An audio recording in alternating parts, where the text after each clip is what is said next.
कोई नौकरी आप पाना चाहते हैं, कोई सर्विस आप पाना चाहते हैं, तो उसको अपना लक्ष्य बना लो।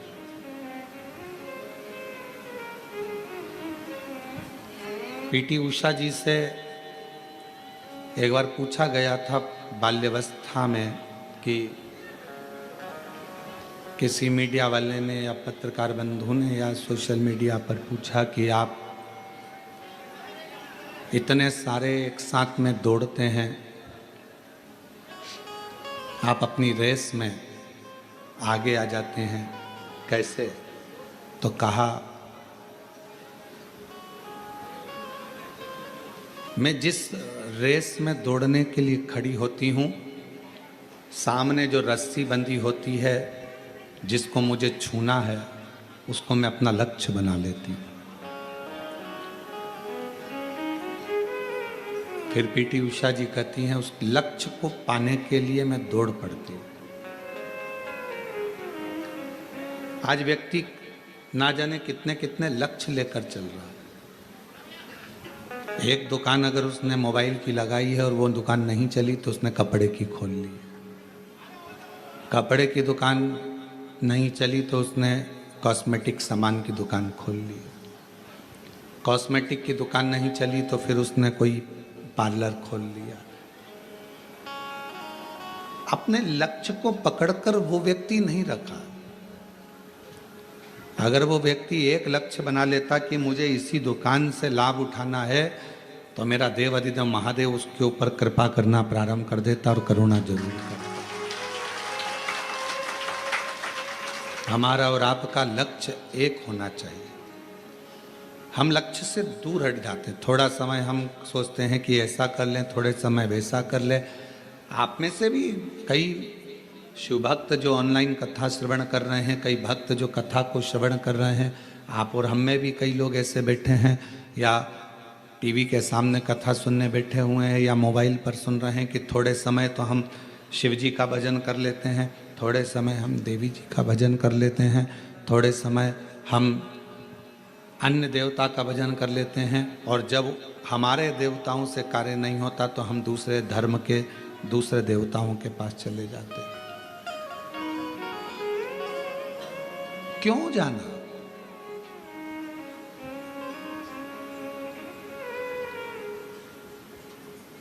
अभी एक न्यूज़ आ रही थी, उस न्यूज़ में बताया कि किसी ने एआई से, जो एआई का ज़माना चल रहा है, उस एआई से किसी ने पूछा कि मान लो आप अगर मनुष्य होते, इंसान होते, तो आप कौन सा धर्म अपनाते? किस धर्म की ओर आप जाना पसंद करते? मान लो आप इंसान होते, एआई से पूछा किसी ने मैसेज डालकर कि आप अगर इंसान होते और मनुष्य होते, एआई से पूछा, तो आप कौन सा धर्म अपनाते? तो एआई ने उत्तर दिया कि मैं सनातन धर्म अपनाता, सनातन धर्म के सिवा कुछ नहीं।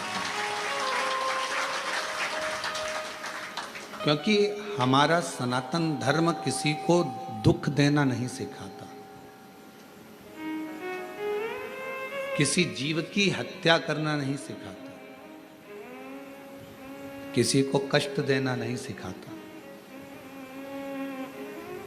एक सच्चा सनातनी अपने लक्ष्य को निश्चित रखता है, अपने लक्ष्य पर आगे बढ़ता है, अपने कार्य पर आगे बढ़ता है और कार्य पूर्ण करता है।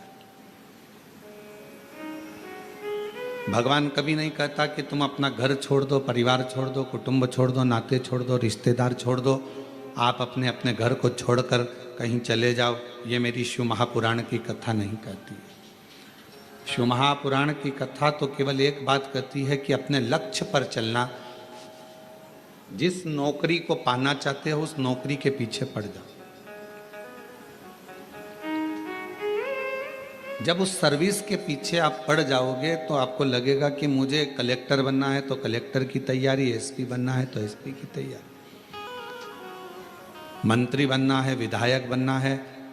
कल पार्षद जी आए थे, उनके परिवार के पिताजी 20 साल से तैयारी में लगे थे कि हमें टिकट मिले और हम चुनाव लड़ें। उनको नहीं मिला तो उनके बेटे ने मेहनत तो करी, लक्ष्य तो नहीं छोड़ा। और लक्ष्य नहीं छोड़ा तो आज पार्षद बनकर बैठ गए। आपका लक्ष्य क्यों छूट रहा है? सावन आया तो हम शंकर जी की आराधना में इतने डूबे और जैसे ही सावन गया वैसे हम अपनी फिर वही कार्यशैली में, भगवान के मंदिर नहीं जाना, भजन नहीं करना, स्मरण नहीं करना, निंदा में, बुराई में, व्यसनों में फिर डूब गए।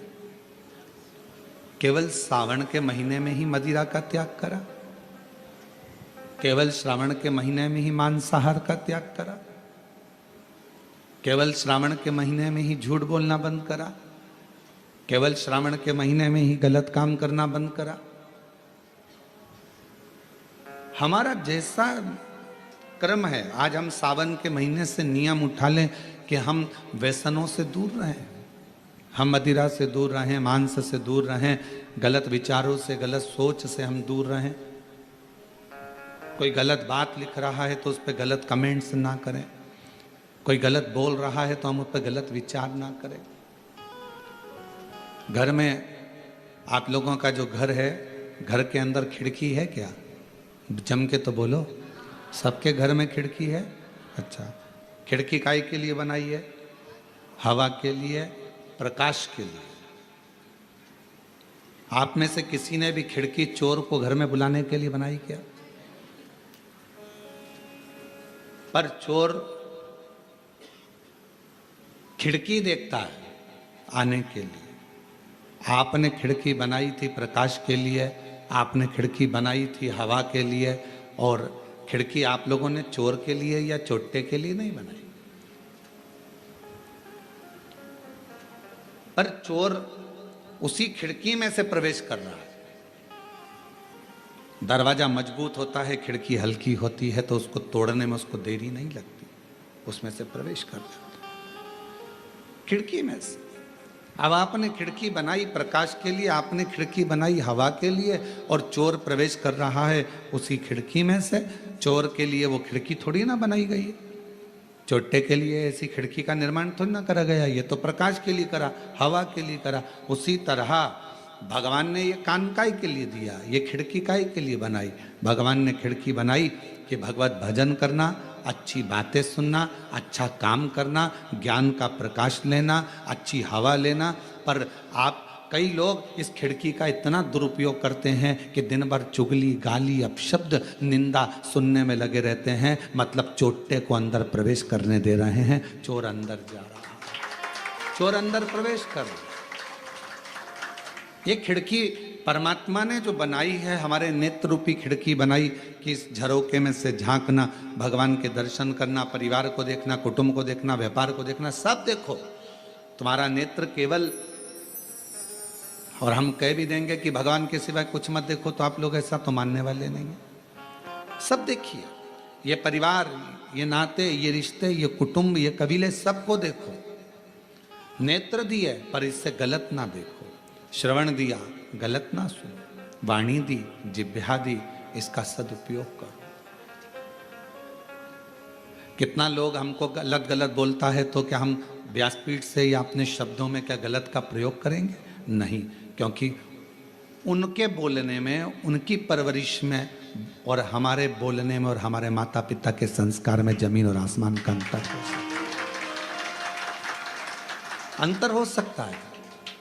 जिस पिता ने चने का ठेला लगाकर अपनी औलाद को पाला हो, जिस माँ ने साड़ी में फाल लगाकर दूसरे के घर काम कर कर भोजन बनाकर पाला हो, वो माँ और वो बाप अपने बच्चे को कभी गलत संस्कार नहीं दे सकता, गलत विचार नहीं दे सकता, गलत बोलना नहीं सिखाता। संस्कार बताएंगे आपके घर के एक आनंद के विषय को।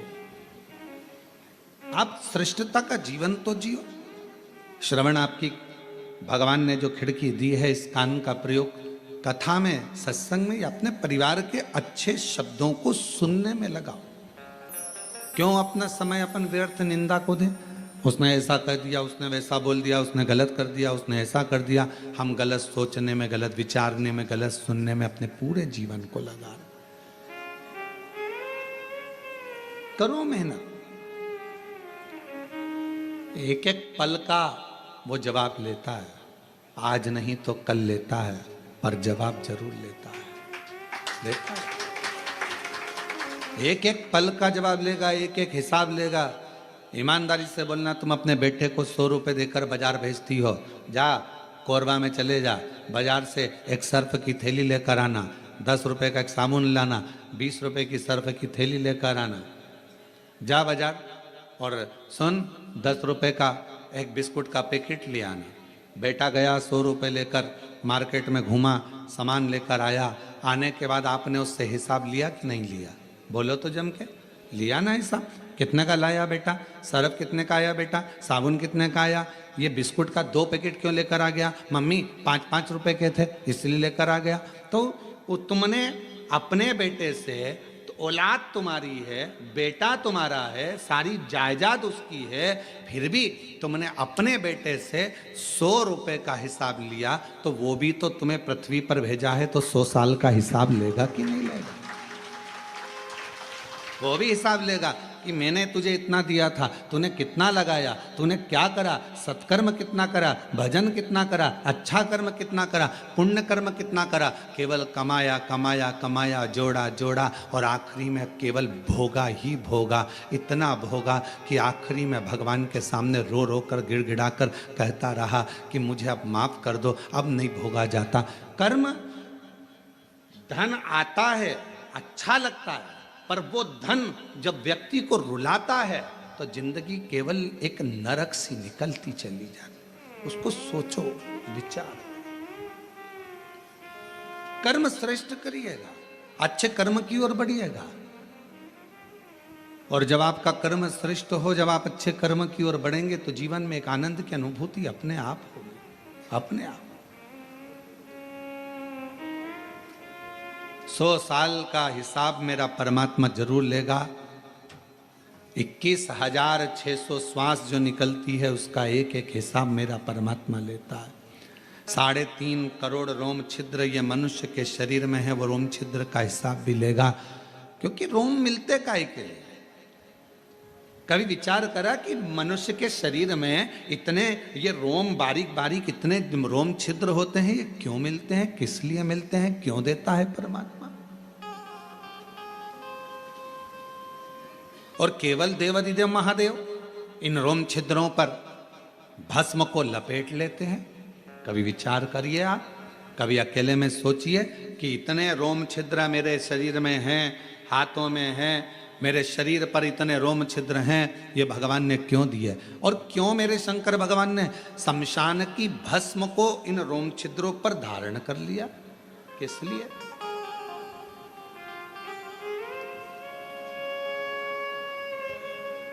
क्यों दिया परमात्मा ने? और ये बात स्वयं हमारे शास्त्र वर्णन करते हैं कि भगवान के रोम छिद्र से दुर्वा, तिल ये सब उत्पन्न होते। तो हमारे रोम छिद्र परमात्मा ने इतने क्यों दिए? और क्यों भगवान ने शमशान की भस्म को अपने तन पर धारण करा?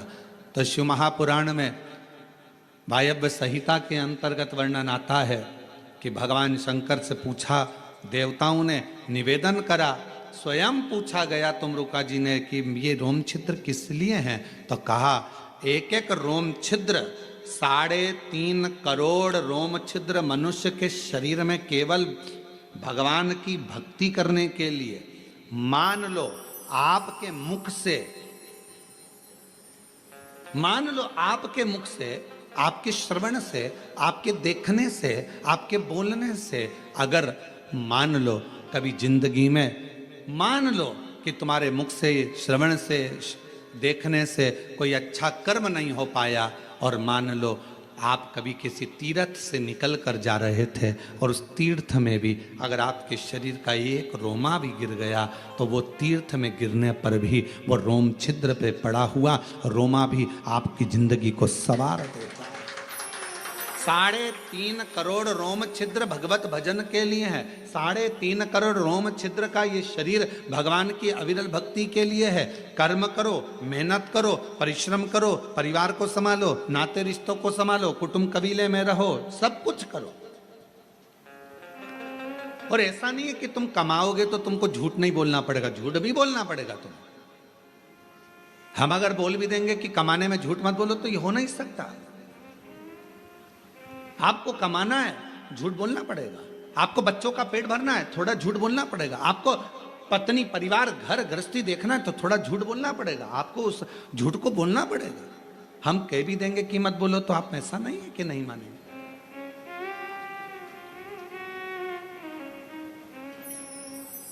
और इसका प्रसंग आज से नहीं है, त्रेता के समय से इसका प्रसंग है।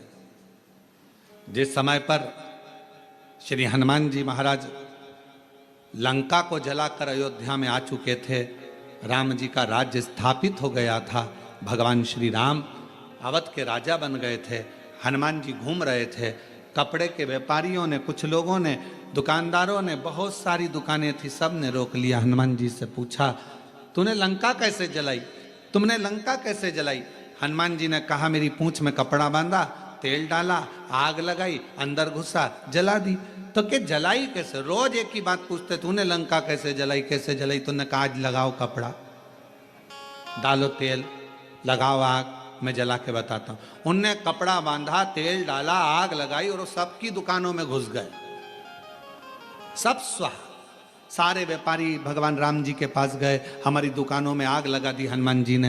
हनुमान जी को बुलाया गया, तुमने लंका में आग लगाई तो यहाँ क्यों लगाई? तो कहा, सब पूछते थे लंका कैसे जलाई, कैसे जलाई। तो कहा, लंका में जलाना था तो यहाँ क्यों जलाया? तो कहा, ये लंका से कम है क्या? 1 रुपए की चीज 10 रुपए में बेचते हैं, ये भी तो लंका है, लगा दिया। विचार करिएगा जरा। तो जहां हमारा शास्त्र करा है, अगर हम कहें आपसे कि आप झूठ ना बोलिएगा, तो ऐसा हो नहीं सकता। परिवार को पालना है, बच्चों को बढ़ाना है, एजुकेशन कराना है, परिवार में सुख लेना है, आप लोग झूठ बोलेंगे? कमाने के लिए बोलना पड़ेगा, पर मना नहीं। इन झूठ में एक झूठ और शामिल करो, फिर जिंदगी में कितनी झूठ बोल लिया आपने, वो पवित्र झूठ हो जाएंगे। इन झूठ में एक झूठ और शामिल कर लो। वो कौन सा झूठ? अगर कोई गाय माता कसाई के घर में कटने के लिए जा रही है, वहां खड़े होकर बोल दो, ये गाय मेरी है। वो झूठ आपके सारे झूठ को कल्याण कर। एक गौ माता कसाई के घर कटने जाए, वहां जाकर खड़े होकर कह दो, ये गाय मेरी है। भले वो तुम्हारी नहीं है, उसको छुड़ा लिया, उसका फल प्राप्त हो गया।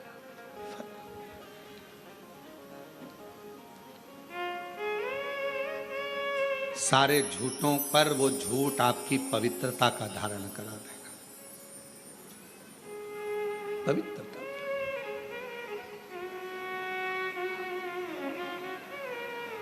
किसी बेटी, अकेली कोई छोटी सी लड़की, अकेली कोई छोटी सी कन्या, कोई बेटी अकेली 10 लोगों के बीच में कहीं पर अंधेरे आदिक में कोई ने उसको रोक लिया है और गलत कृत्य करने के लिए उस जगह पर कह दो, ये मेरी बेटी है, ये मेरी पुत्री है, तो छोड़ो, ये मेरी बेटी है। उसके लिए थोड़ा सा संघर्ष कर, संघर्ष।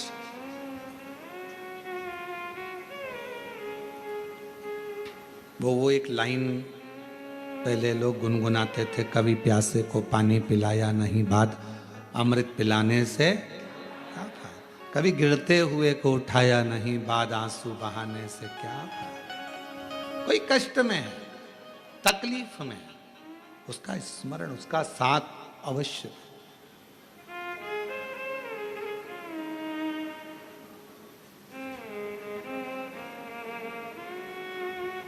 और जब आप किसी का बुरा करने में कभी शामिल ना हो, बुराई में, निंदा में, चुगली में, अपशब्द में, कभी आप उसमें शामिल ना हो, कभी शामिल। कभी दिल कर जाए, दुकान से फुर्सत मिले, नौकरी से फुर्सत मिले, या घर से थोड़ी देर की फुर्सत मिले, परिवार से थोड़ी देर की फुर्सत मिले, थोड़ा समय अगर मिले तो हफ्ते में, 2 दिन में, 5 दिन में एक बार शंकर भगवान के मंदिर में जाकर थोड़ी झाड़ू सेवा सफाई करा करो। क्यों? हफ्ते में एक बार या महीने में एक बार अगर आपने नियम बना लिया तो तुम्हारी जिंदगी में जितने भी सामने दुख आने वाले हैं ना, उसको मेरा भोलेनाथ साफ करना प्रारंभ कर देगा। सफाई करो। आप दूसरे के मार्ग प्रशस्त करिए, आप दूसरे के लिए मार्ग प्रशस्त करिए, आप दूसरे के लिए मार्ग को सुलभ करिए। कितना एक प्रसंग आया है, लिंग पुराण का बड़ा सुंदर प्रसंग है राजा अम्बरीश का।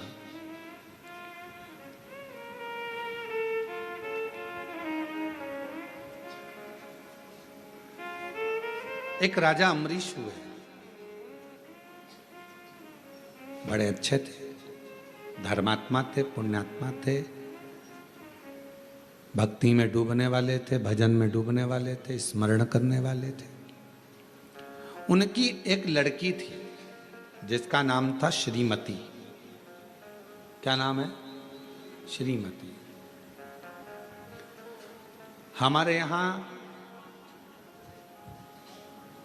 पूरे भारत की भूमि पर यह शब्द श्रीमती शब्द आया भी राजा अम्बरीश की बेटी से ही है।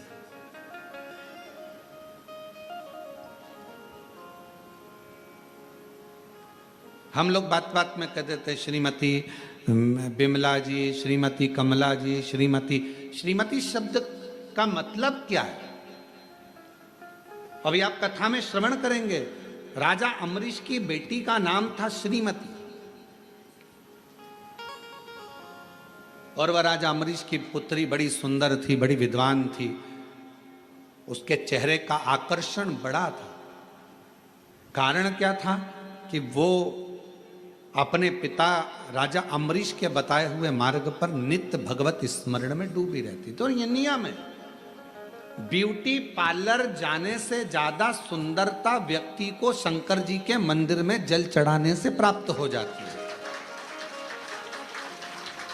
शिव जी का भजन करना प्रारंभ करो, शंकर भगवान की भक्ति करना प्रारंभ कर दो, और देखो घर की बहू और सास में कितना अंतर होता है।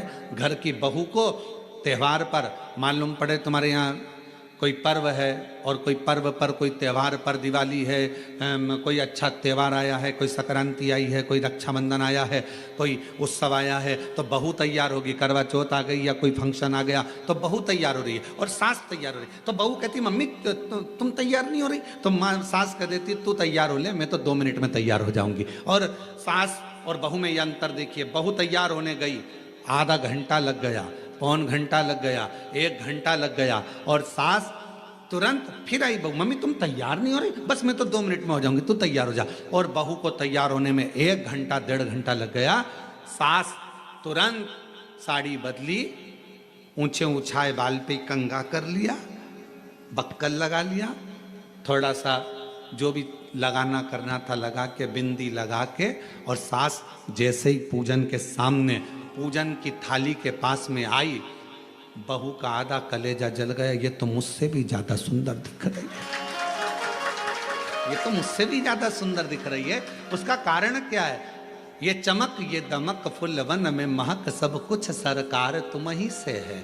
सास भगवान की भक्ति इतनी करती है, भजन इतना करती है, स्मरण इतना करती है कि उसको पार्लर जाने की जरूरत नहीं पड़ती। उसकी नेचुरल सुंदरता उसके सामने प्रकट हो जाती है। शिव के प्रकाश से वो प्रकाशित हो जाती है,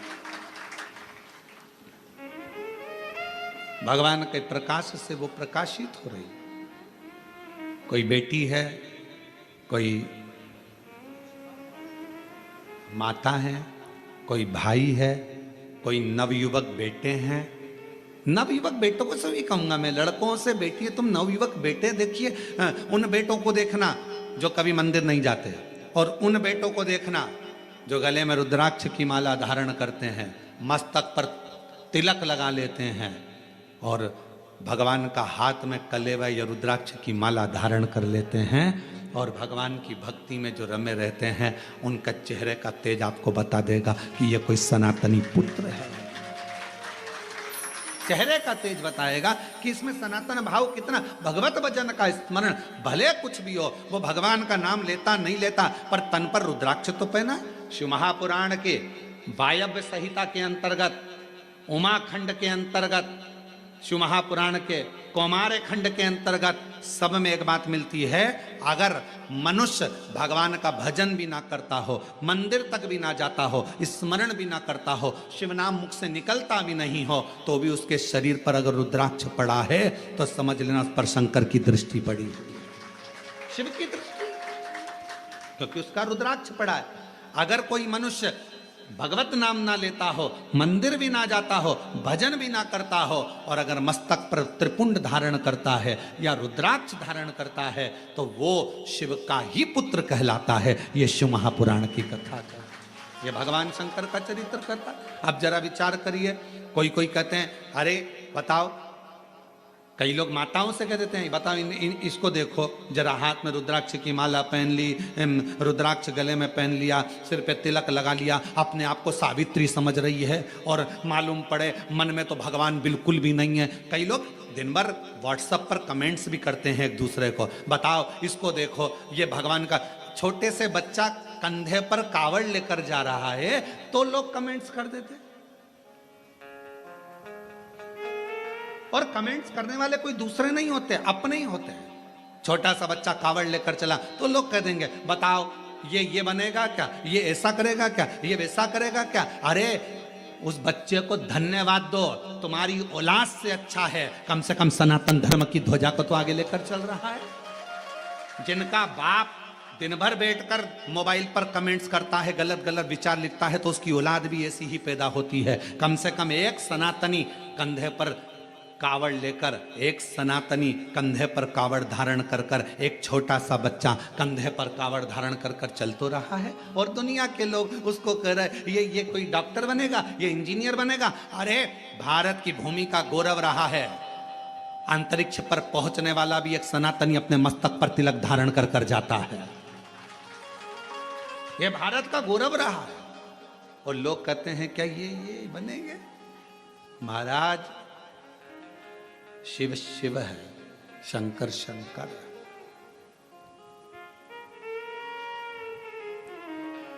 उस बच्चों को देखकर जो भगवत भजन कर रहे हैं, कई लड़के, कई बेटे रुद्राक्ष धारण करते हैं, माला पहनते हैं, कई लोग तिलक लगाते हैं, कई लोग त्रिपुंड लगाते हैं, कई लोग जटा धारण कर लेते हैं।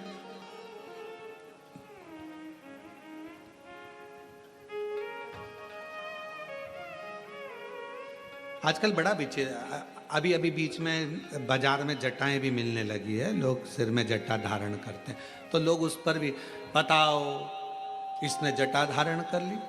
अरे अच्छा है, जटा धारण करी, दारू की बोतल तो धारण नहीं करी। अच्छा करा है ना उसने, गलत तो नहीं करा। त्रिपुंड लगाया, गलत तो नहीं करा। भगवा वस्त्र धारण करे, गलत तो नहीं करा। प्रेरणा ही दे रहा है ना वो लड़का। अगर कोई बेटी अपने भगवा वस्त्र धारण करती है, मस्तक पर तिलक लगा लेती है, चंदन धारण कर ली, तो उसने गलत क्या करा? कोई गलत तो नहीं करा। केवल पांव खींचना, केवल गलत शब्द कहना, केवल अपशब्द कहना। और मेरा बेटा बेटियों से निवेदन है, आपको कॉलेज से फुर्सत नहीं मिलती, आपको स्कूल से फुर्सत नहीं मिलती, आपको सर्विस से फुर्सत नहीं मिलती, आपको नौकरी से फुर्सत नहीं मिलती, टेंशन मत लो। आप अगर मस्तक पर चंदन, तिलक, भस्म कुछ भी धारण करते हो, और अपने गले में अगर रुद्राक्ष धारण करते हो, आप मंदिर नहीं भी गए, शिव नाम नहीं भी लिया, तो भी मेरे शंकर के बेटे ही कहलाओगे, बेटी ही कहलाओगे। पुत्र और पुत्री ही कहलाओगे, आप शिव के बेटे ही कहलाओगे, शिव की दृष्टि रहेगी।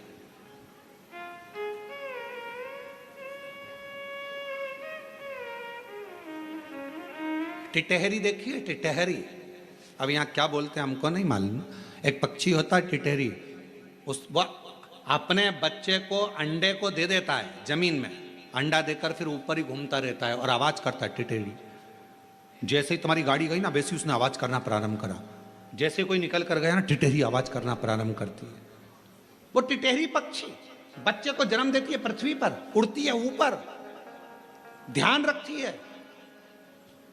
मछली अपने बच्चे को जन्म देती है, अंडे के पास मछली कभी नहीं जाती, केवल अपनी दृष्टि से देखती रहती है और अंडा पक जाता है, बच्चा पैदा हो जाता है। टिटहरी अपने शब्द से बच्चे को पैदा कर देती है, जन्म दे देती है। उस बच्चे को, अंडे को, बच्चे को पोषित करती है केवल देखकर,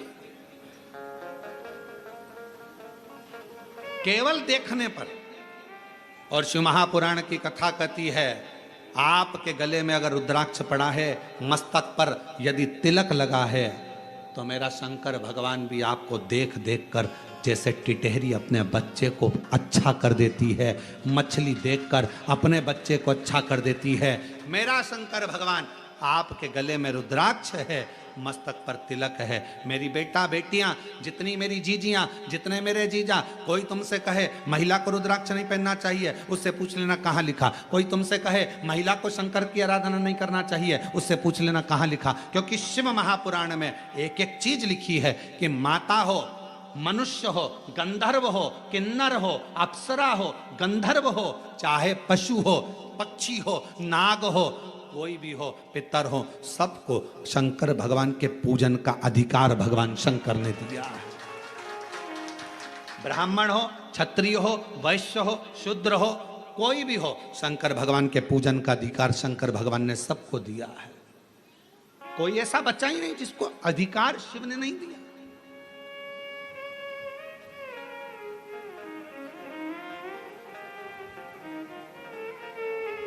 शिव पूजन का अधिकार सबको है, शंकर की भक्ति करने। इसीलिए 23 जुलाई को जो भगवान शंकर का ऑनलाइन पूजन होगा शाम को 7 बजे से 8 बजे तक, सबको अधिकार है, सब अपनी पूजन करें, सब भगवत भजन करें, सब भगवत नाम में डूबें।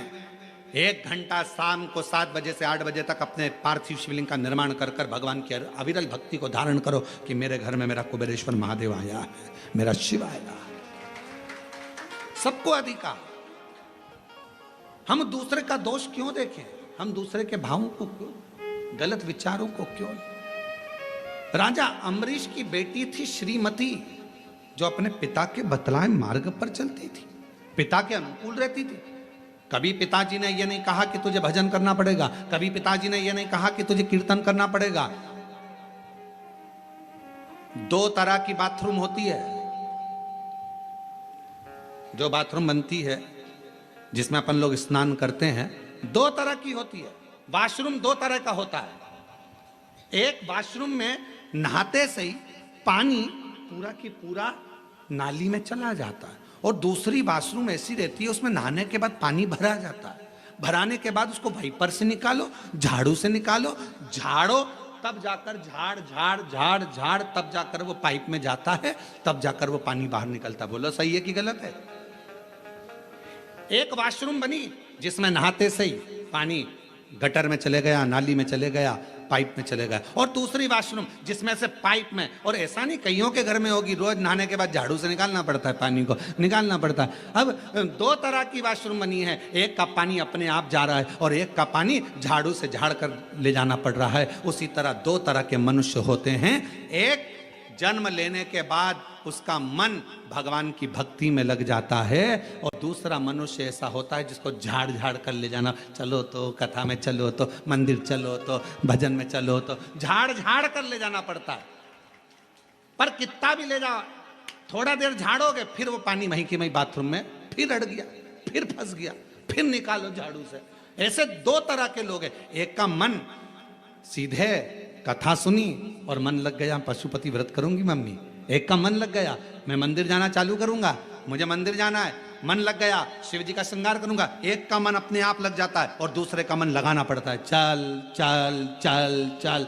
समझ लेना, बाथरूम का पाइप गड़बड़ नहीं है, पाइप तो अच्छा है, पर ढाल ठीक नहीं है। ये जब पैदा हुआ ना, इसका ढाल ठीक नहीं है, ये ढाल गड़बड़ हो गया, संस्कार नहीं मिल पाए श्रेष्ठ, इसका ढाल ठीक जा नहीं।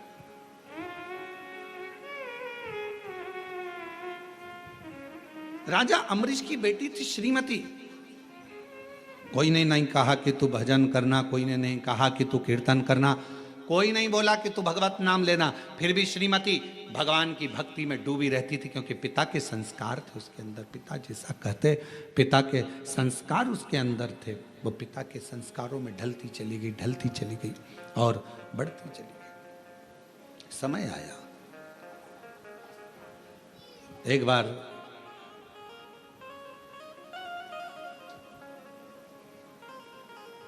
देवऋषि नारद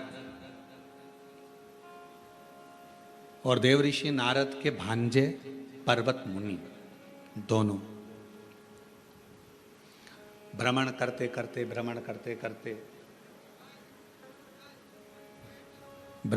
करते राजा अम्बरीश के यहाँ पहुंच गए। और राजा अम्बरीश के यहाँ पहुंचे, राजा अम्बरीश के घर पर जब पहुंचे, बैठे,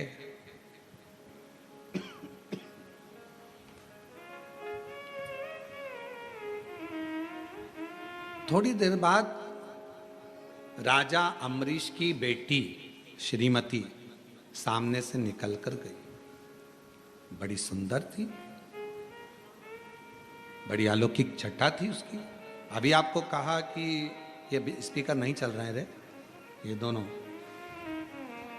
बड़ी अलौकिक छटा थी उसकी।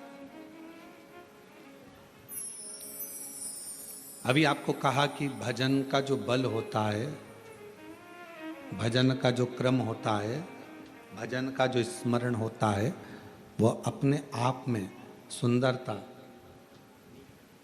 सुंदरता देता चले जाता है अपने आप।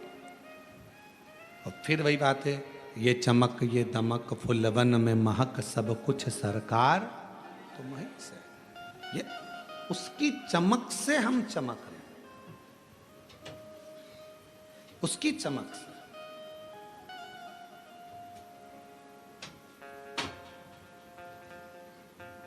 और महादेव नमन चरणों में स्वीकार कीजिए, सबका किया है मेरा भी उद्धार कीजिए। है त्रिपुंडधारी, है त्रिशूलधारी, है त्रिपुंडधारी, है त्रिशूलधारी। चरणों में तेरे बाबा जी पावन है चारों धाम। तेरी देव करते वंदन, पूजे हैं सीताराम। चरणों में तेरे बाबा तेरी देव करते वंदना, पूजे हैं सीताराम। हो जाए पूरी कामना, हो जाए पूरी कामना। उपकार कीजिए, सबका किया है मेरा भी कल्याण कीजिए, उद्धार कीजिए। है त्रिपुंडधारी, है त्रिशूलधारी, है त्रिपुंडधारी, है त्रिशूलधारी। भगवान ने मौका दिया। सामने जो चेहरा नजर आया देवऋषि नारद को, पर्वत मुनि को, बड़ी सुंदर कन्या थी। उसके चेहरे का आकर्षण बड़ा प्रबल था। कन्या निकलकर जैसे ही चली गई, थोड़ी देर बाद देवऋषि नारद ने पूछा राजा अम्बरीश जी से, ये इतनी सुंदर कन्या किसकी है?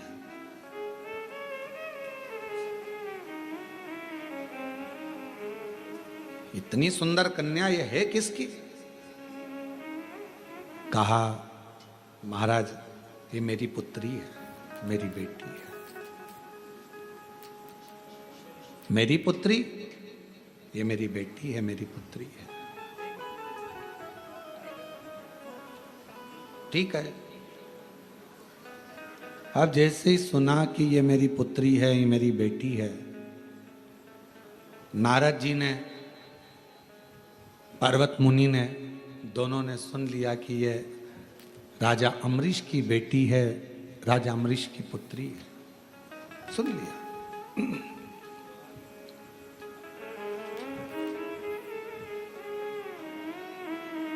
कुछ देर के बाद देवऋषि नारद ने राजा अम्बरीश को एकांत में जाकर, राजा अम्बरीश को एकांत में ले जाकर थोड़ी चर्चा करी, थोड़ी बात करी। राजा अम्बरीश जी ने पूछा, महाराज आपने मुझे एकांत में बुलाया है, क्या बात है, क्या कहना चाहते हैं? कहा, आपकी पुत्री बड़ी सुंदर है और हम उससे विवाह करना चाहते हैं। देवऋषि नारद जी ने ये शब्द कहे। राजा अम्बरीश तो अपने भाग्य की सराहना करने लगे। धन्य हैं हम जिनकी पुत्री देवऋषि नारद जी से भी आए। प्रणाम महाराज जी। थोड़ी देर बाद पर्वत मुनि ने राजा अम्बरीश को एकांत में बुलाया और फिर उनसे बात करी। तो पर्वत मुनि ने कहा कि आपकी बेटी बड़ी सुंदर है और हम उनसे विवाह करना चाहते हैं। अब राजा अम्बरीश के पास में नारद जी भी बेटी से विवाह करने को कह रहे हैं, पर्वत मुनि भी विवाह करने को बोल रहे हैं। महाराज जी आपके साथ मेरी बेटी का विवाह हो, इससे बढ़कर मुझे क्या चाहिए? राजा अम्बरीश ने कहा, ये कथा बहुत सीख देती है महाराज, थोड़ा सावधानी रखकर अगर इस कथा का स्मरण करेंगे। लिंग पुराण की ये कथा है, बड़ी सुंदर है महाराज। लिंग पुराण का यह पवित्र चरित्र है और लिंग पुराण के अध्याय नंबर 5 में पृष्ठ संख्या 586 में आप इसको पढ़ सकते हैं।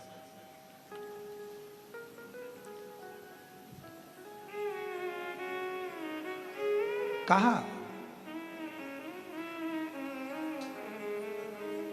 राजा अम्बरीश ने भगवान देवऋषि नारद और भगवान पर्वत मुनि दोनों को बिठाकर हाथ जोड़कर कहा, बेटी एक है, आप दोनों ही विवाह करना चाहते हो। महाराज एक काम करता हूं, कल आप सुबह आना, सभा में बैठना, मैं स्वयंवर रखूंगा। मेरी बेटी तुम दोनों में से किसी के भी गले में माला पहनाएगी, उसी के साथ बेटी का विवाह कर दो। अब दो ऑप्शंस थे ना उनके पास में, तो और दोनों मुनि हैं, एक देवऋषि नारद है तो दूसरा पर्वत मुनि है। दोनों तपस्वी हैं, दोनों साधक हैं, दोनों उपासक हैं।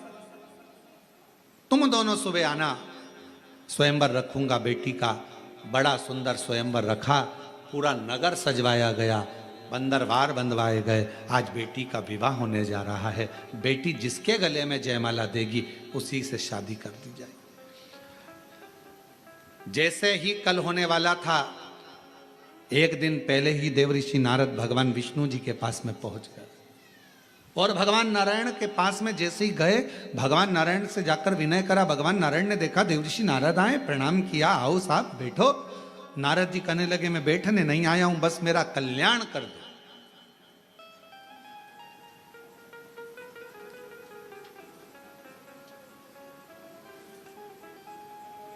मेरा कल्याण कर दो, इतना ही चाहता हूं। भगवान विष्णु ने पूछा, क्या कल्याण चाहते हो? अब शब्द आया है, आप और हम सब के लिए इस कथा में आई है अपनी बात। क्या कल्याण चाहते हो? तो नारद जी ने कहा, मेरा कल्याण बस इतना है, राजा अम्बरीश की लड़की श्रीमती से मैं शादी करना चाहता हूं। आप इतनी कृपा कर दो कि पर्वत मुनि है ना, उसका मुख बंदर का बना दो।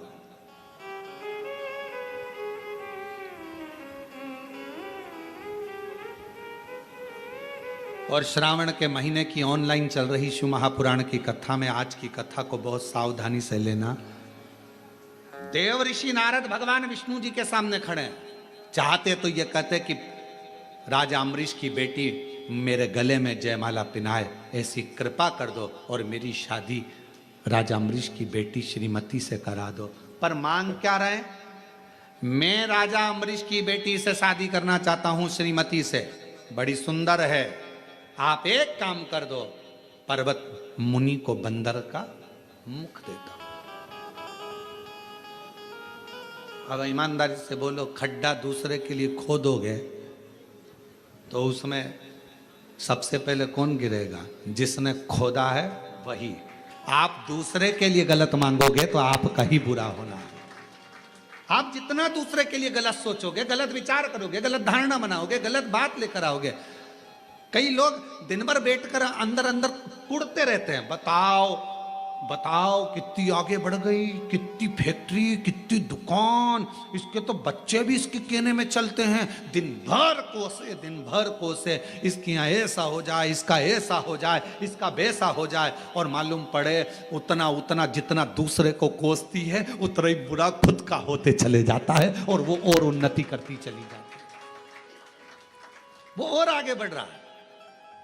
जिसके लिए तुम गलत सोच रहे हो, जिसके लिए तुम गलत विचार कर रहे हो, वो और आगे बढ़ते चले जा रहा है, और आगे चलते चली जा रही है, उसका और भला होते चले जा रहा है। तुम जितना जितना कोसोगे व्यक्ति उतना। अब यहाँ लिंग पुराण का ये चरित्र कह रहा है, देवऋषि नारद का राजा अम्बरीश का चरित्र कह रहा है।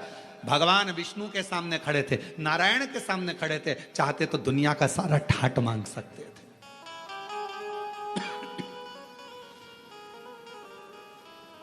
मांगो, तुमको क्या चाहिए? भगवान विष्णु ने तो पूछा था क्या चाहिए तुमको, बोलो। और यही कि ये चरित्र याद आता है, जरासंध, दुर्योधन और भीम, ये तीनों तप करने गए। इन्होंने शंकर जी का तप किया, शिव जी का तप कर रहे थे, इतने में भीम को लग गई भूख, और भीम चले गया भोजन करने, कंदमूल फल खाने। दोनों जनी तप कर रहे थे, जरासंध और दुर्योधन। भगवान शंकर प्रसन्न हो गए, मांगो तुम्हें क्या चाहिए? जरासंध ने कहा मुझे 10,000 हाथी का बल दे दो। ठीक है। दुर्योधन ने कहा मुझे 20,000 हाथी का बल दे दो। भगवान शंकर जी ने कहा तथास्तु। दोनों जाने लगे। भीम बैठ के केला खा रहे थे, भूख लग रही थी तो, और ये दोनों हंसते हुए बोले, बताओ ऐसा हपसी है, खाने के चक्कर में इससे शंकर जी का वर भी नहीं मिला और हमको वर मिल गया। ऐसा भूखमरा, ऐसा हपसी शब्द का संबोधन जब गालियों से करा गया, ऐसा ऐसा संबोधन करा गया, सुनकर क्रोध आ गया। कभी कभी किसी के शब्द आपके हृदय में चोट करते हैं तो जीने की कला भी सिखा देते हैं, आगे बढ़ने की कला भी सिखा देते हैं। कभी कभी चोट कर जाते शब्द वो आगे बढ़ने की कला दे देते हैं, आगे बढ़ने की कला देंगे वो शब्द।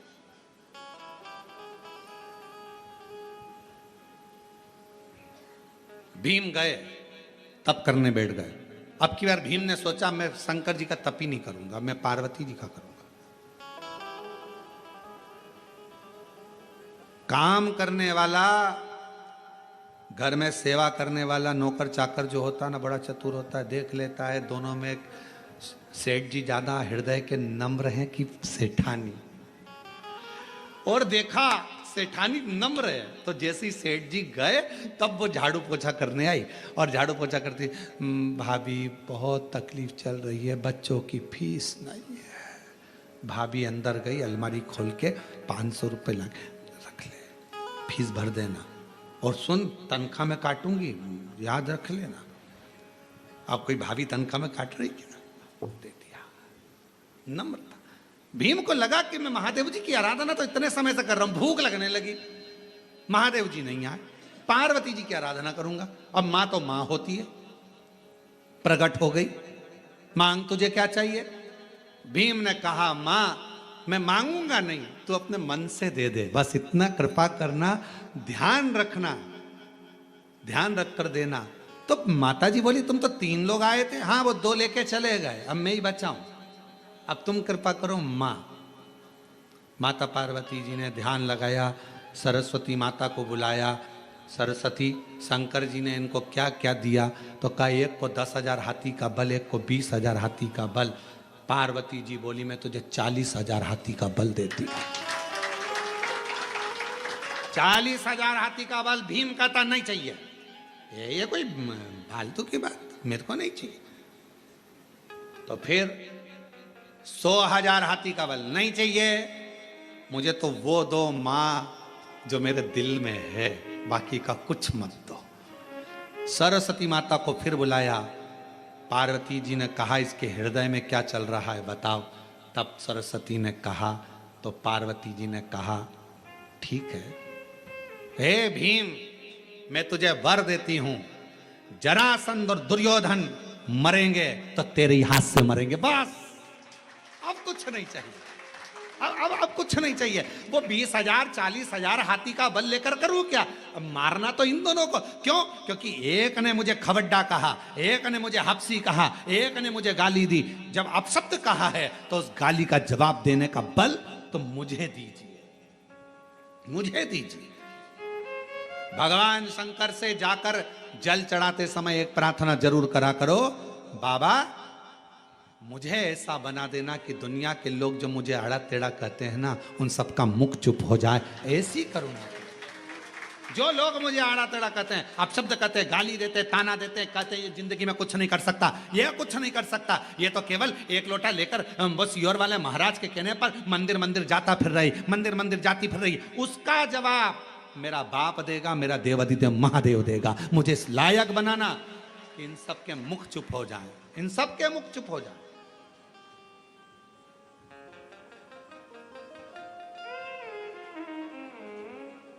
और कई लोग आश्चर्य करते हैं, फिर शंकर जी की सेवा करने वाला, जल चढ़ाने वाला, भजन करने वाला जब बहुत ऊंचे सिंहासन पर बैठ जाता है, बहुत ऊंचे ठाट पर बैठ जाता है, तो लोग आश्चर्य करते हैं, बनना था किसको बन कौन गया, किसके बन गया, ये कैसे हो सकता?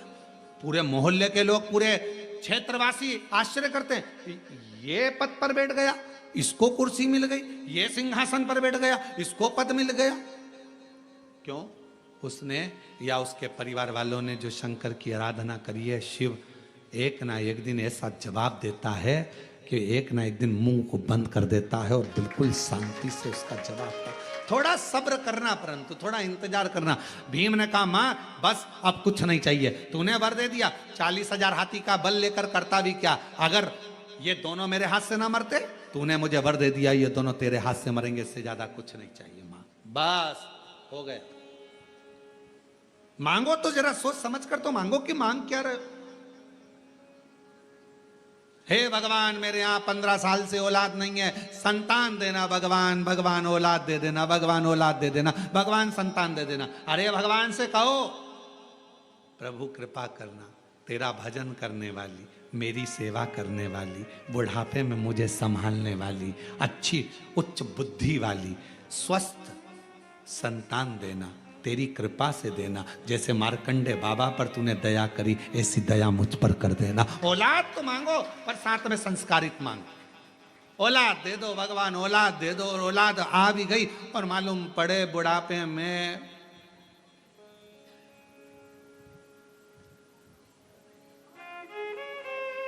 स्टेटस लगा रही है औलाद, my wife is my life. तो का मतलब कि ऐसी औलाद, औलाद को स्टेटस लगाना चाहिए my mother is my life. उसको स्टेटस लगाना चाहिए कि मेरी मां मेरी लाइफ है, और वो स्टेटस लगा रहा मोबाइल पर माय वाइफ माय लाइफ, मेरी पत्नी मेरी लाइफ है। और मां पिता, तो भगवान से प्रार्थना करना, औलाद देना, संस्कारित देना, संस्कारवान देना, ज्ञानवान देना, विद्वान देना, तेरी सेवा करने वाली, बुढ़ापे में मेरी सेवा करने वाली औलाद देना। मालूम पड़े बेटा है न्यूलैंड में, बेटी है न्यूयॉर्क, ब्राइट बच्चों के लिए हुआ बुढ़ापा डार्क। काका क्या करोगे, क्या करोगे, ये दौलत कहाँ धरोगे, बुढ़ापा बेकार हो गया। बेटा कहाँ है? तो कहाँ है? न्यूजीलैंड में। बेटी कहाँ है? न्यूयॉर्क में। अच्छा, एक बेटा वहां, बेटी वहां, तुम कहाँ हो? बिलासपुर में। बिलासपुर में? हाँ। क्या कर रहे हो? फ्लैट में है। अच्छा, फिर तुम बीमार पड़ते हो तो तुमको डॉक्टर के पास कौन लेकर? पड़ोस के बेचारे बच्चे बहुत अच्छे हैं रे, हमको डॉक्टर के पास ले जाते हैं। अच्छा, हाँ। सब्जी भाजी कौन ला कर दे? पड़ोस में जो बेटा है ना बेचारा खूब सेवा करता है। तो हमने भी कह दिया एक काम करना, फिर ये फ्लैट, 15 एकड़ जमीन, गाड़ी सब पड़ोस के बेटे को दे। नहीं, उसको कैसे दे सकते? बेटा इंडीलैंड में, बेटी है न्यूयॉर्क, और ब्राइट बच्चों के लिए हुआ बुढ़ापा डार। ओ काका क्या करोगे, ये दौलत कहाँ धरोगे? जरा विचार करिए। बेटे सब बाहर, परिवार पूरा बाहर, कोई पूछने को तैयार नहीं, बुढ़ापे की अवस्था, लाठी टेक के चल रहा, भोजन सही मिल नहीं रहा, उसके बाद भी मकान की सफाई करवा रहा, घर संभाल के रख रहा, और बेटे और बेटी को फोन लगाने की फुर्सत नहीं, सब अपनी अपनी मस्ती में जी रहे हैं, और तेरा बुढ़ापा पूरा व्यर्थ हो गया। और आखिरी में जो पड़ोसी काम कर रहे हैं, उनके लड़के काम कर रहे हैं, 100-500 रुपए उनको ज्यादा दे देती कि ले रहे 500 रुपए का तेरा ये लियाना, 5000 का मोबाइल लियाना, पर फिर भी अठन्नी दमड़ी नहीं छूटना चाहिए मेरे बच्चों का, मेरे बेटे का, मेरा पोता का, मेरी पोती का। और मर गए 15 दिन तक मालूम ही नहीं पड़ा। यही खबर है, 15 दिन तक मालूम ही नहीं पड़ता, बॉडी सड़ती रहती है कि मर गए। तब फिर पड़ोसी की सूचना आती है कि बदबू आ रही, दरवाजा खुला, तब मालूम पड़ता। बच्चों को सूचना दी जाती है, आ जाओ तुम्हारे माँ बाप मर गए। कहते हैं ऑनलाइन अंतिम संस्कार कर देंगे। ऑनलाइन, ऊपर से वहीं से बैठे अंतिम संस्कार का कर्म कर दिया, मर गए। 1 महीने बाद आए, पूरी जायदाद बेची, पैसा लिया, बेटा इंग्लैंड में, बेटी है न्यूयॉर्क, और ब्राइट बच्चों के लिए हुआ बुढ़ापा डार। और काका क्या करोगे, ये दौलत कहाँ धरोगे? क्या करोगे? ना अच्छे से खा पा रहे हो, ना जी पा रहे हो, ना अच्छे से रह पा रहे हो। इसलिए मेरा निवेदन है, 1 रुपए का भी कहीं दान नहीं करना है, मत करिए। अठन्नी भी किसी को देना है तो मत दीजिए। तुम्हें 1 रुपया भी खर्च नहीं करना, किसी पर मत करो, पर अपनी कमाई का एक हिस्सा अपने ऊपर खर्च करो। खूब एंजॉय से जियो, खूब अच्छे से जियो, खुश की जिंदगी जियो। अपने ऊपर तो खर्च करो, अपने ऊपर खर्च करना सीखो। बेटा रख रहा है कटे हुए सेवफल का मोबाइल, और तू इतना सा कीपैड लेके बेचारा, और बाद में बेटे देख तो बटन नहीं दब रही। बेटे इसको शर्म भी नहीं आए कि पापा दूसरा दिला देता हूँ। और उसने कहा एक बार, वही मृग नैनी ने, उसने एक बार कहा कि मेरा बैलेंस खत्म हो गया, तो आधी रात को दोस्तों को फोन लगा, बैलेंस डलवा तेरी भाभी का मोबाइल में बैलेंस। मृग नैनी, मयूरी, कहा इतना डला बैलेंस। माँ का सिर दुखा तो कमरे में भी नहीं गया, और मृग नैनी का, क्यों कल तू नहीं आई थी मिलने, मेरी तबीयत खराब। अच्छा, तूने तो बताया ही नहीं मेरे को, मैं तुझे लेकर चलता हूं, अपने कोरबा में बहुत अच्छा डॉक्टर है, चल। नहीं मैं ठीक हो गई, नहीं चल तो सर।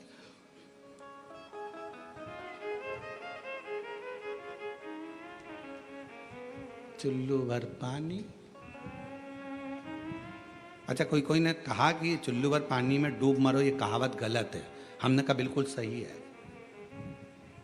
जो व्यक्ति कभी भगवत भजन से नहीं जुड़ता, वो एक कीड़े की तरह होता है, कीड़ा चुल्लू भर पानी में डूब मरता है। इसमें गलत क्या है? जाने, देव ऋषि नारद ने गलती कर दी, वो गलती आप ना करिएगा। भगवान के पास जाना तो कहना औलाद संस्कारित देना, भगवान से मांगना मकान, भगवान मेरा किराए के मकान में रहती हूँ, मेरा घर बनवा दे, मेरा घर बनवा दे। भगवान से मकान मांगना तो कहना मकान मत देना, घर देना। घर का मतलब है जिसमें परिवार के सदस्य रहें, प्रेम रहे, आनंद में रहे। मकान में तो कान लगे होते हैं, केवल निंदा चलती है, अपशब्द चलता है। फ्लैट मत देना। उसकी तनख्वाह जमा कर करके मैं खुद लेट जाती हूँ, क्या करूं ऐसे फ्लैट का। बंगला मत देना, बगल वाले को नहीं मालूम पड़ता पास में कौन रहता है, क्या करूं बंगले का।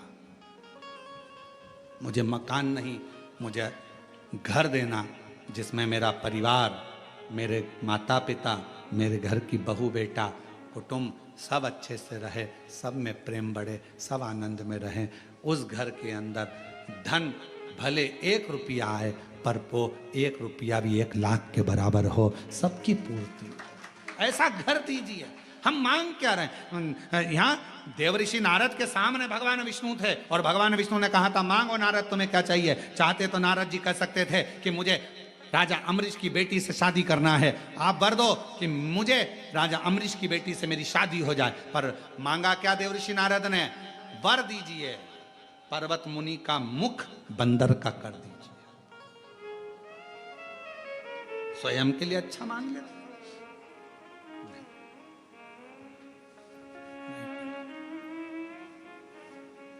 अब नारद जी चले गए, भगवान ने कह दिया तथास्तु, ठीक है।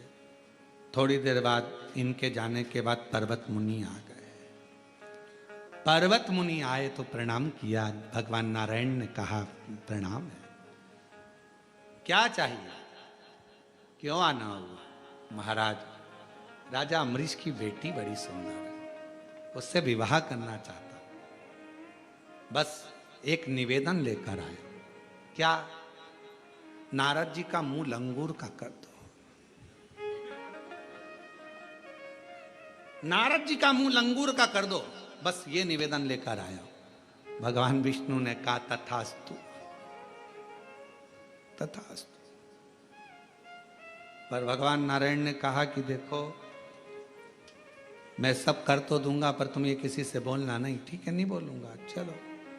अब पर्वत मुनि को लगा कि मैं श्रीमती से विवाह करूंगा तो नारद जी का मुंह लंगूर का रहेगा, नारद जी को लगा कि मैं पहुंचूंगा तो पर्वत मुनि का मुंह बंदर का रहेगा, और दोनों जाकर बड़े प्रेम से स्वयंवर में बैठ गए।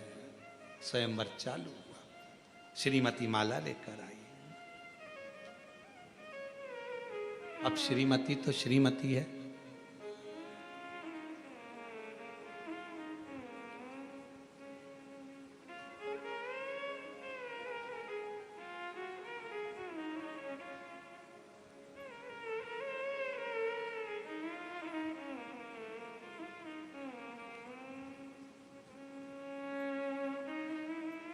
दो चीजें हमेशा अच्छी होना चाहिए,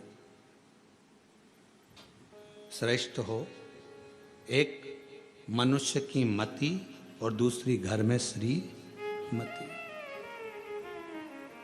मति ठीक होगी तो घर स्वर्ग है, और श्रीमती ठीक होगी तो घर स्वर्ग है। ये दोनों ठीक होना चाहिए। क्रोध करने वाले, अपशब्द कहने वाली, दिन भर क्लेश करने वाली नहीं। बुद्धि भी मति भी हमेशा क्रोध क्रोध क्रोध क्रोध। जरा सा किसी ने कहा आग बबूला हो गए, किसी ने कुछ कहा जवाब देने में आग बबूला हो गए, थोड़ी थोड़ी देर में गुस्सा आ गया। जरा सी बात में किसी ने कुछ बोला चिड़चिड़ चिड़चिड़ चिड़चिड़ चिड़चिड़ चिड़चिड़ चिड़चिड़, क्रोध क्रोध क्रोध। अरे कोई अच्छे से पूछ रहा है, उसका जवाब अच्छे से दीजिए। क्रोध चिड़चिड़पन कैसे आया, क्यों आया, किस लिए आ रहा, विचार कर। जो गुस्से में कहा यदि वही प्रेम से कहा होता तो शायद पूरी दुनिया का नजारा ही बदल गया होता। प्रेम वश बोल, पर कोई कुछ बोला नहीं, गुस्सा आया। किस बात के लिए गुस्सा आ रहा है भाई, किस लिए, क्यों, किसलिए? श्रेष्ठ मति, बुद्धि भगवान से कहना अच्छी रखना भगवान, इस मति को मत बिगड़ने देना, क्योंकि ये मति ही हमें बर्बाद कर देती है। ये मति मत बिगड़ने देना, मेरी बुद्धि मत बिगड़ने देना, मेरी बुद्धि को श्रेष्ठ रखना। कहे सुंदर श्रीमती जी का सुंदर स्वयंवर प्रारंभ हुआ। स्वयंवर चल रहा था, देव ऋषि नारद बैठे थे, पर्वत मुनि बैठे थे, दोनों बैठे हैं और श्रीमती माला लेकर आ रही है, खूब सुंदर है, भगवान की परम भक्त है, राजा अम्बरीश की बेटी है, भगवत भजन में इतनी डूबने वाली है कि वो भगवत की भक्ति में रमती है, इसलिए भगवान भी उसका कल्याण करने का भाव उत्पन्न कर लिया। कल्याण कर माला लेकर चली, देव ऋषि नारद के सामने पहुंची तो देखा तो देव ऋषि नारद का मुख लंगूर का है। पर्वत मुनि के सामने पहुंची तो उसका मुख बंदर का है। चीख कर अंदर की ओर भाग गई। पिता ने पूछा राजा अम्बरीश ने, पिता रोने लगे, मेरी बेटी की किस्मत में विवाह नहीं लिखा, ना जाने मेरी बेटी को क्या हो गया। क्यों? कई लोग कहते हैं हमारी बेटी का विवाह नहीं हो रहा, हमारी बेटी का विवाह नहीं हो रहा। भगवान शंकर की आराधना भी करती है, जल भी चढ़ाती है, पूजन भी करती है, समय लग रहा है ना, लगने दो, टेंशन मत लो। भगवान ने उसके लिए कुछ अच्छा सोच के रखा होगा, उसकी किस्मत में कुछ बुरा लिखा होगा तो भगवान उसको काट रहा है, थोड़ा समय लगेगा, अच्छा करेगा। थोड़ा समय लग सकता है, लगने दो। अरे प्रभु, हमने इतने दिन से काम कर रहे हैं, हम इतने दिन से पशुपति व्रत कर रहे हैं, हम इतने दिन से शिव जी का जल चढ़ा रहे हैं, हम इतने दिन से कथा सुन रहे हैं, हमने 4 पंडाल, 3 पंडाल, 2 पंडाल, 1 पंडाल बैठकर कथा सुन ली, भगवान हमारी नहीं सुन रहा। सुनेगा, थोड़ा समय लगेगा। जब तक पूरी फाइल पढ़ नहीं देगा तब तक वो दुख मिटाएगा नहीं, और दुख एक बार मिटा दिया तो दूसरी बार दुख आएगा नहीं, ये निश्चित। थोड़ा समय लगेगा, लगने दो, होगा। हम तो बाबा के भरोसे डमरू वाले के भरोसे चलते, काशी वाले के भरोसे चलते, सीहोर वाले के भरोसे चलते, हम तो बाबा के भरोसे चलते, हम तो बाबा के भरोसे चलते, हम तो उसके आश्रित हो। समय लगेगा, हो सकता है दुख भारी है, लगने तो समय, कोई बात नहीं, होगा होगा। हमारा काम है एक लोटा जल चढ़ाना, हमारा काम है शिव के मंदिर की सफाई करना, हमारा काम है शिव महापुराण की कथा को श्रवण करना। अगर हम दिल से सुनते रहेंगे, कभी तो कृपा करेगा, कभी तो करुणा करेगा। एक रस्सी पत्थर पर बार बार चलती है तो पत्थर पर निशान दे देती है। जिसके घर में रोज शिव महापुराण की कथा चलती है, एक ना एक दिन वो कल्याण कर ही देती है। आप रोज प्रतिदिन शिव महापुराण की कथा 1 बजे से 4 बजे तक श्रावण के महीने में ऑनलाइन श्रवण कर रहे हैं। ये कथा आज विराम हो जाएगी, फिर 21 तारीख से 25 तारीख तक 1 बजे से 4 बजे तक बाबा के कुबेर भंडारी के धाम से ऑनलाइन चालू हो जाएगी। 25 को वो विराम होगी, 30 तारीख को ऑफलाइन जयंती स्टेडियम भिलाई में प्रारंभ हो जाएगी, जो 5 अगस्त तक चलेगी 1 बजे से 4 बजे तक। और कितने प्रसन्न हैं छत्तीसगढ़ के लोग, हमें अगर कथा ऑनलाइन यहाँ सुनने को मिली है तो हम जयंती स्टेडियम में वहां बैठकर सावन की एक कथा श्रवण करेंगे, पंडाल में बैठकर कथा सुनेंगे श्रावण के महीने की, वो हमको फल मिलेगा। पूरे भिलाई वासियों का, दुर्ग वासियों का, सबका भाग्य है जो पंडाल में बैठकर कथा श्रवण करेंगे। ये भाग्य की सर होगा, थोड़ा समय लगेगा, थोड़ा आप अपना कर्म करिए। मत बुरे कर्म कर बंदे वरना पछताएगा, भगवान की आंखों से तू बच नहीं पाएगा, तू बच नहीं पाएगा। अरे ओ अज्ञानी मत करना नानी, अरे ओ अज्ञानी मत करना, तेरे कर्म का फल भी तू ही पाएगा, जैसा किया तूने तेरे आगे आएगा। मत बुरे कर्म वरना पछताएगा, भगवान की आंखों से बच नहीं पाएगा, बच नहीं पाएगा। बड़ा सोचनी है, बहुत विचार करना, अपनी चित्त वृत्ति में ये बात को बिठा लेना पर्वत मुनि बैठे हैं, देव ऋषि नारद बैठे हैं, राजा अम्बरीश की बेटी श्रीमती आई है, पर माला नहीं पहनाई है, क्योंकि एक बंदर का मुख हो गया, एक लंगूर का मुख हो गया। और इन दोनों के बीच में एक राजकुमार बैठा है, हाथ में धनुष है, बाण है, सुंदर स्वरूप है, मस्तक पर मुकुट है, कानों में कुंडल है, गले में माला है, सुंदर श्रृंगार है। और भगवान उसी समय पर उस श्रीमती ने दोनों के गले में माला नहीं डाली, बीच में जो मेरे भगवान की माया थी उसी मायापति को माला डाल दी। अब पिता के मन में, राजा अम्बरीश के मन में बड़ा दुख था, बेटी का विवाह कैसे होगा, शादी कैसे होगी, बेटी का क्या होगा। कई माताएं, कई भाई लोग चिंता में रहते हैं, जिनके घर में एक लड़की हो जाए, दो लड़की हो जाए, तीन लड़की हो जाए, चार लड़की हो जाए, चिंता में इनका होगा क्या, बेटी का होगा क्या। अरे भाई, उसने दिए ना, वही पालने वाला है। सब अपना अपना भाग्य लेकर संसार में जन्म लेते हैं, सब अपना भाग्य।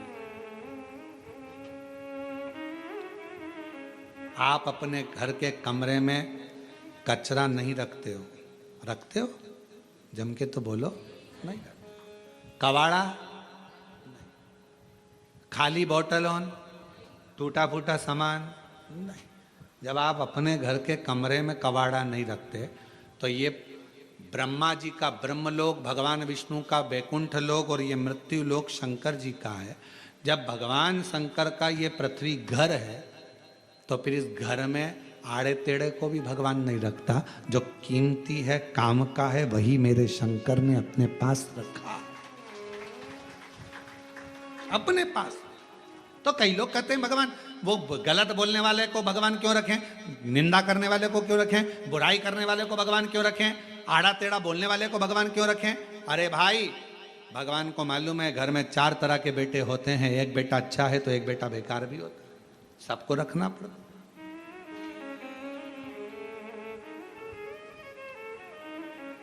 एक संत के दरवाजे पर रात्रि के समय पर पानी आ रहा था, तो एक चोर संत के कुटिया में चले गया। चोर संत से, संत ने पूछा, कौन है रे भाई, कौन है। चोर संत के सामने झूठ नहीं बोल पाया, तो कह दिया कि मैं चोर हूं, चोरी का सामान मेरे साथ में है, मैं चोरी कर कर आ रहा था, पानी तेज गिरने लगा, कहां जाता, आपकी कुटिया दिखी, इसलिए उसमें आ गया हूं, उसमें आ गया हूं। ओ हो। संत ने कहा कि चोर होकर मेरी कुटिया में बैठा है, संत की कुटिया में, बाहर निकल, निकल जा बाहर।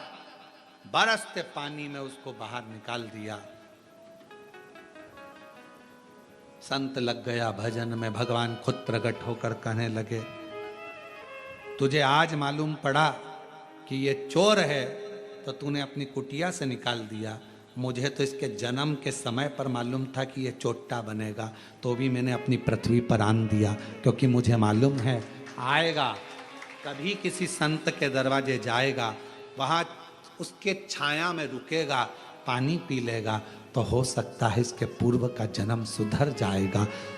कई चोर को, अपशब्द बोलने वालों को, गाली देने वालों को, आड़ा टेढ़ा कहने वालों को भगवान क्यों रखता है कि ये किसी के लिए गलत बोलेगा, कोई भगवान के भक्त के लिए गलत बोलेगा, किसी साधु के लिए गलत बोलेगा, तपस्वी के लिए गलत बोलेगा, किसी मंदिर के लिए गलत बोलेगा, सनातन धर्म के लिए गलत बोलेगा, आड़ा टेढ़ा बोलेगा। कम से कम जिंदगी में कुछ नहीं कर पाया, ये बोल कर ही तर जाएगा। बोलने दो,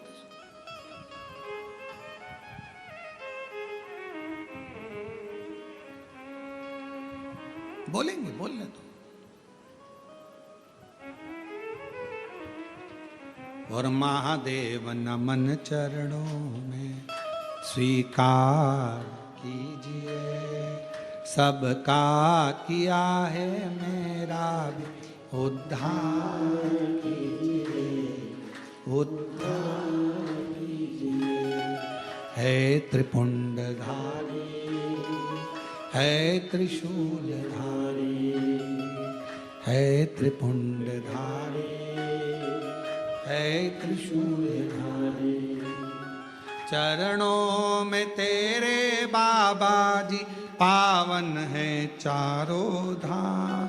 तेरी देव करते वंदना पूजे हैं सीताराम। चरणों में तेरे बाबा जी पावन है, तेरी देव करते वंदना पूजे हैं सीताराम। हो जाए पूरी कामना, हो जाए पूरी कामना, उपकार कीजिए सबका किया है मेरा भी उद्धार कीजिए, उद्धार कीजिए। है त्रिपुंडधारी, है त्रिशूलधारी, है त्रिपुंडधारी, है त्रिशूलधारी। श्रीमती ने गले में माला पहना दी। श्रीमती का संबोधन होता है भगवान नारायण की लक्ष्मी। अगर किसी नारी के आगे श्रीमती का संबोधन लगा हो, श्रीमती विमला, श्रीमती कमला, श्रीमती ये, श्रीमती वो, ये हमारे यहाँ लक्ष्मी का प्रतिबिंब है, सौभाग्य का प्रतिबिंब है। क्रोध आ गया देवऋषि नारद जी को, पर्वत मुनि को। दोनों गुस्से में लाल होकर सीधे चले गए भगवान नारायण के पास में, भगवान विष्णु जी के पास। भगवान विष्णु उनको देखे, श्रीमती जी से कहा कि तुम अंदर चली जाओ, तुम्हें देखेंगे तो और गुस्सा आएगा।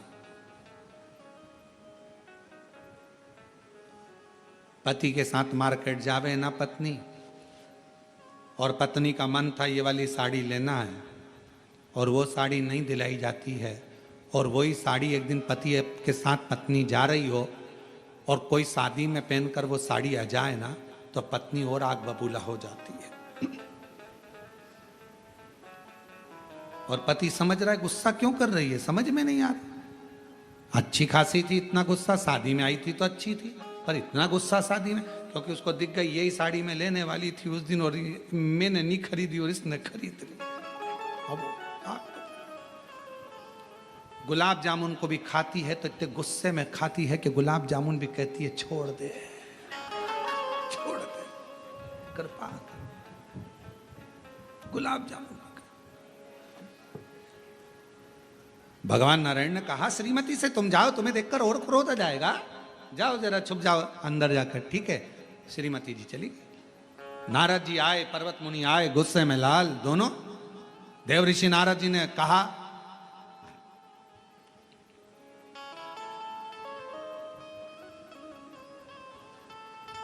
मैं राजा अम्बरीश की बेटी से शादी करना चाहता था,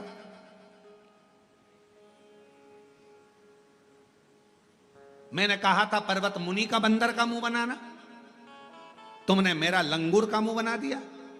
भगवान बोले मैंने कुछ नहीं करा, मैंने कुछ भी नहीं करा, तुमने जो मांगा था मैंने तुमको दिया।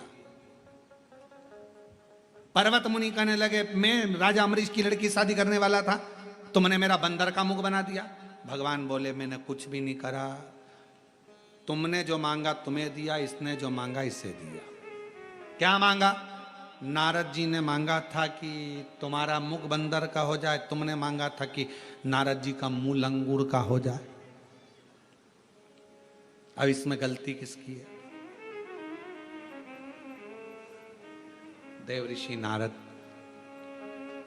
खड़े होकर आंखों से नीर बहाने लगे, पर्वत मुनि भी आंखों से नीर बहाने लगे। हमारी गलती है, हमने अपने लिए नहीं मांगा, दूसरे का बुरा करना मांगा। पर्वत मुनि के लिए मैंने गलत मांगा था कि पर्वत मुनि का बंदर का मुख हो जाए, और पर्वत मुनि ने मेरे लिए गलत मांगा मेरा लंगूर का मुख हो जाए। हम भगवान के मंदिर में जाएं, पूजन करें, अनुष्ठान करें, अपने लिए मांगो, दूसरे के लिए उसने कितना ही तुम्हारा बुरा करा हो कभी मत मांगो कि उसका बुरा हो, क्योंकि वो भी कभी ना कभी मांगेगा कि तुम्हारा बुरा हो। इससे अच्छा मांगो ही मत, अपने लिए मांगो ना। वो बुरा सोचेगा वो बुरा सोचे कि कमला का ऐसा बुरा हो जाए, बिमलेश का ऐसा बुरा हो जाए, उसका ऐसा बुरा हो जाए, वो बुरा सोचेगा। पर तुमने पहले ही मांग लिया, भगवान कृपा करना, जगत में मेरा कल्याण करना, कभी मेरी जिंदगी में मेरा बुरा मत करना। तो कोई कितना भी बुरा सोच ले तो भी बुरा नहीं हो सकता, क्योंकि तुमने अच्छा मांगा था, तुमने अच्छा मांगा, वो बुरा मांग रहा था। देखा, गाली का एक नियम होता है, गाली का नियम मालूम क्या है? गाली का एक नियम होता है, अगर कोई आपको गाली दे ना, कोई ने आपको गाली दी और आपने गाली का पलट कर जवाब नहीं दिया, तो वो गाली कहाँ जाती है? किसके पास जाती है? उसी के पास जाती है।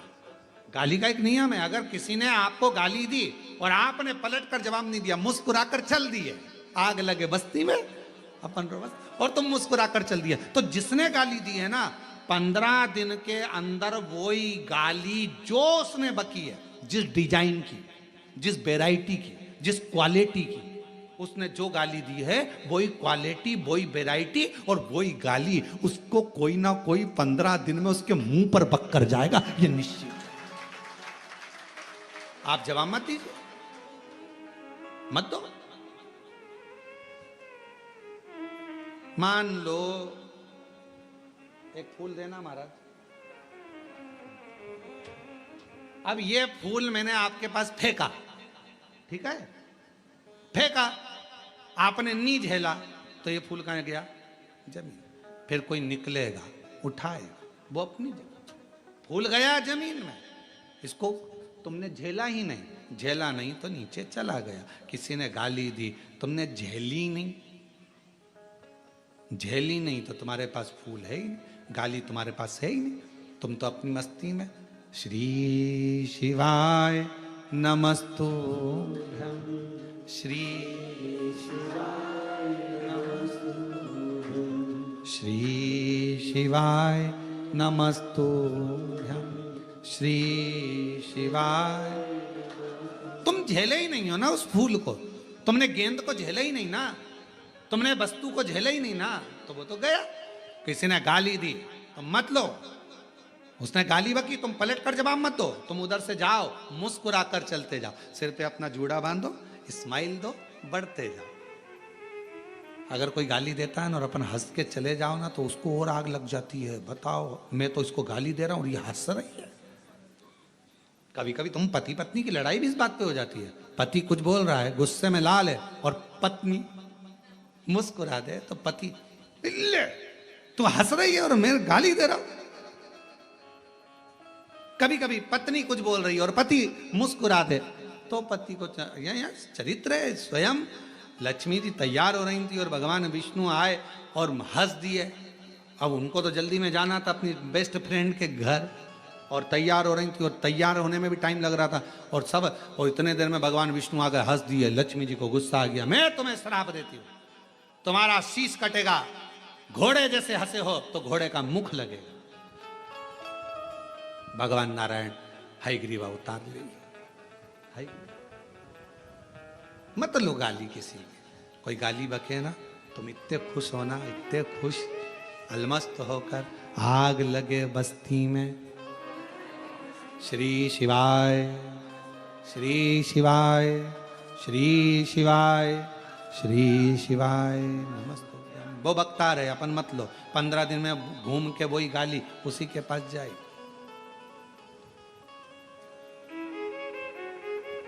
कुरुक्षेत्र गए हो आप लोग? कोई कुरुक्षेत्र आप गए? कुरुक्षेत्र में जहां पर भगवान कृष्ण ने गीता जी का उपदेश अर्जुन को दिया था, आज भी वहां पर कई सेंटर लगे हुए हैं। उन सेंटरों का यह कहना रहता है कि मनुष्य के मुख से जो वाणी निकलती है वो वायुमंडल में घूमती रहती है, और वो वायु एक ना एक दिन उसको पकड़ा जा सकता है और वापस ग्रहण किया जा सकता है। वो वायु घूमती रहती है जब तक उसके पास तक ना पहुंच जाए। कुरुक्षेत्र में गीता जी का ज्ञान भगवान कृष्ण जी ने अर्जुन जी को दिया, तो वो वायु में जो वाणी घूम रही है उसको सेंटर पकड़ रहा है, रिसर्च सेंटर उसको पकड़ रहा है। उस वाणी को, शब्द। आप जो शब्द कहते हैं, गालियां देते हैं, आप शब्द कहते हैं, आड़ा टेढ़ा बोलते हैं, ताने देते हैं, यह शब्द घूमता घूमता एक ना एक दिन आप ही के पास आता है।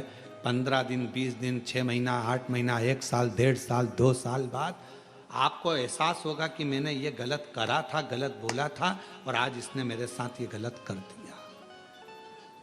ये गलत हुआ, मैंने करा था, मेरे साथ हुआ। और बिल्कुल तुम्हें ज्ञात होगा, तुम्हारे सामने आएगा, जैसा कर्म करा है वो तुम्हारे सामने आएगा कि मैंने करा था 3 साल पहले, 6 साल पहले, 8 साल पहले, 2 साल पहले, आज मेरे साथ में हुआ है, ये मैंने भोग रहा हूं, ये मेरे ही करा हुआ है, मेरा ही करा। लोग कहते हैं कि तुम्हें नरक भोगना पड़ेगा। शिव महापुराण में नरक शब्द है ही नहीं। शिव महापुराण में भगवान शंकर ने मां पार्वती जी से कहा, सुनो गौरा, सुनो पार्वती, हे हिमालय सुते सुनो। लोग कहते हैं नरक भोगना पड़ेगा, शिव महापुराण में शंकर जी कहते हैं मरने से पहले जो जो कर्म मनुष्य करता है उसको मृत्यु के पहले यहीं पर भोगना पड़ता है, तब जाना पड़ता है। कर्म भोगने के लिए मानव का शरीर है। मृत्युलोक में हम आए काय के लिए? अपना कर्म भोगने के लिए। पूर्व में तुम्हारे नाम जैसे कजन कितने नाम होंगे? राम सिंह नाम के ना जाने कितने होंगे, बिमला नाम के ना जाने कितने होंगे। तुम 9 बजे पैदा हुए हो तो 9 बजे पैदा होने वाले हजारों होंगे, लाखों होंगे। एक ही टाइम, एक ही दिन, एक ही घड़ी में, एक ही पल में पैदा होने वाले करोड़ों बच्चे होते हैं, लाखों बच्चे पैदा होते हैं। पर कोई कोई उसमें से मिनिस्टर बन जाता है, कोई कोई उसमें से डॉक्टर बन जाता है, कोई कोई उसमें से कलेक्टर बन जाता है, और कोई कोई बेचारा सब्जी बेचता रहता है। नाम वही है, कमलेश नाम तुम्हारा, कमलेश नाम उसका, नाम उसका वही, तुम्हारा नाम भी वही। एक मिनिस्टर बन गया, मंत्री बन गया, सांसद बन गया, ये बन गया, वो बन गया, और दूसरा सब्जी बेचा। उससे पूछो तू कितने बजे पैदा हुआ? 9:15 पे। तू कितने बजे? 9:15 पे। कौन से दिन? गुरुवार। तू कौन से दिन? गुरुवार। कौन सा सन? ये सन, वही सन, वही सन, वही पल, वही घड़ी, वही क्षण। पर एक खूब उन्नति पर है, एक डाउन में। कारण क्या है? कोई पिछले जन्म का अच्छा कर्म मुझे बाबा तेरा, कोई पिछले जन्म का अच्छा कर्म था जो तुम्हें अच्छी जगह पर बिठाया। कोई पिछले जन्म का अच्छा कर्म था, तुम्हें भगवान ने धन दिया। कोई पिछले जन्म का अच्छा कर्म था जो कोरबा में ऑनलाइन शिव महापुराण की कथा हो गई और आप लोग बैठकर कथा कर तत्व गए। ये पिछले जन्म का कर्म था, पूर्व का कर्म होगा तो हमारा आना हुआ, नहीं तो यही कथा ऑनलाइन सीओर से हो जाती। पर कोई कर्म, किसी का अन्न भाग, किसी का दाना खाना रह गया होगा पुराना हिसाब का, एक अन्न का भाग कहीं का रह गया होगा तो भोजन भाग यहाँ मिल गया। कोई पूर्व का किसी भूमि का जल पीना रह गया होगा तो आ गए पानी पी लिया, पूर्व का। और कर्म पूरा करा, 7 दिन की कथा पूरी हो जाएगी, शिव महापुराण सबकी झोली भरेगी, यहाँ से जाएगी, फिर 21 से सीहोर चालू हो जाएगी। ऐसा क्रम चलते चलते चलते चलते चलता रहेगा। अच्छा करा, बुरा करा, कैसा भगवान से मांगा, क्या मांगा, कैसे भजन करा, ये आप पर निर्भर, आप पर निर्भर। अपने भजन के बल को कभी कम मत होने दो। श्रावण का महीना चल रहा है, आपने हम लोगों को आज अगर सफ़र करना रहता है, आज हमको सफ़र करना है तो हमारा भजन उतना नहीं हो पाएगा, एक जगह बैठ साधना नहीं हो पा, तो उसको हम कल कर लेते हैं, एक दिन पहले पूरा कर लेते हैं कि आज अगर हमको अगर 2000 माला करना है आज के दिन, तो वो 2000 माला को हम एक दिन पहले, जाने की एक दिन पहले कर लेते हैं, जिससे आज का पूरा कोटा हो जाए, भजन का क्रम, भजन का, भक्ति में, भजन में कोई कमती मत आना, अपने विश्वास में कोई कमी मत आना। भगवान के प्रति अगर भरोसा करा है, शिव महापुराण की कथा में जाकर बैठे हो और विश्वास के साथ में बैठे हो और भगवान की कथा सुनी है ना, तो भगवान तुम्हारी झोली, हमें वो विश्वास है कि 30 तारीख को जो कथा होगी ना जयंती स्टेडियम में, उससे पहले मेरा बाबा तुम्हारा भंडार भर देगा। अगर दिल से सुनिए, विश्वास, परिपूर्ण भरोसे से, विश्वास से, दृढ़ता से श्रवण करी है, बिना आडंबर, बिना दिखावा, बिना छल छिद्र के अगर कथा का लाभ लिया है तो खूब कृपा करेगा, खूब। वो कमी नहीं रखता,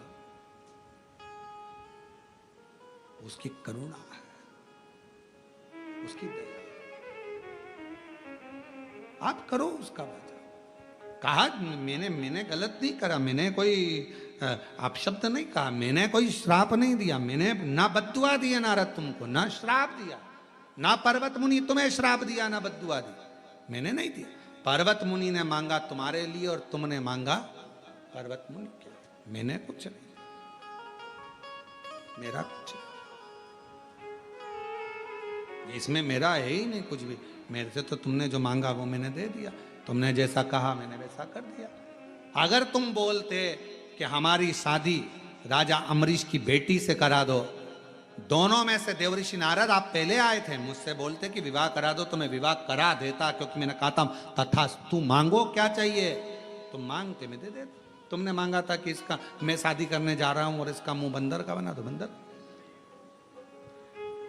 अच्छा मांग, अच्छा।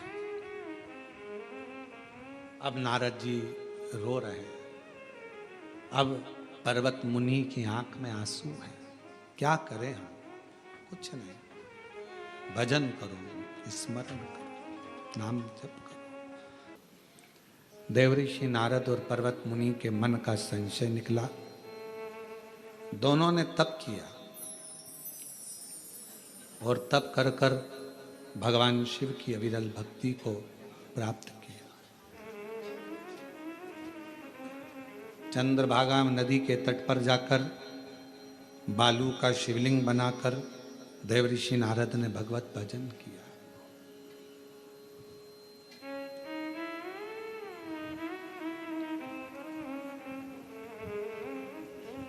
कभी किसी तीर्थ में,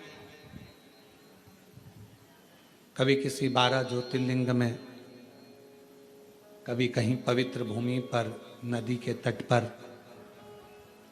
कभी योग संजोग से कभी शिव महापुराण की कथा यदि मिले, श्रवण कर कर बालू का शिवलिंग बनाकर वहीं नदी में विसर्जन कर कर पूजन अवश्य करना चाहिए, स्मरण अवश्य करना चाहिए। शिव कथा कर रही है, भगवान शंकर का पवित्र चरित्र कह रहा है। तारकासुर के 3 बेटे थे, एक तारकाक्ष, विदुम्माली और कमलाक्ष की।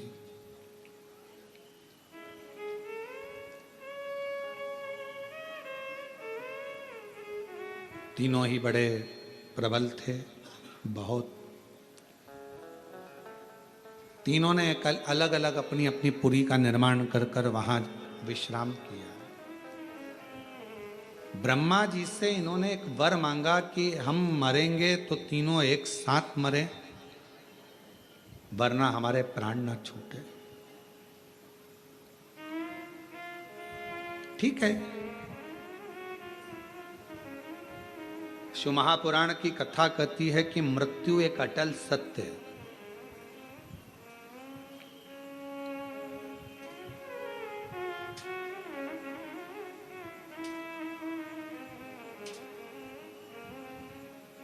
और उस मृत्यु को कोई टाल नहीं सकता। लंका का राजा रावण हो, कंस हो, हिरण्यकशिपु हो, चाहे दुनिया का कोई कितना भी बड़ा दानदाता क्यों ना हो, चाहे दुनिया का कितना बड़ा भी उच्च पद पर बैठने वाला क्यों ना हो, मृत्यु सबकी होना है। बस कुछ अच्छा कर्म करते हुए चलो तो आपके रहते भी आपका मान सम्मान रहेगा, और मरने के बाद भी लोग याद करते रहेंगे कि कोई था जिसने भगवत भजन किया, स्मरण किया, शिव नाम किया, मंत्र जाप किया। अच्छा करते करते चलिए।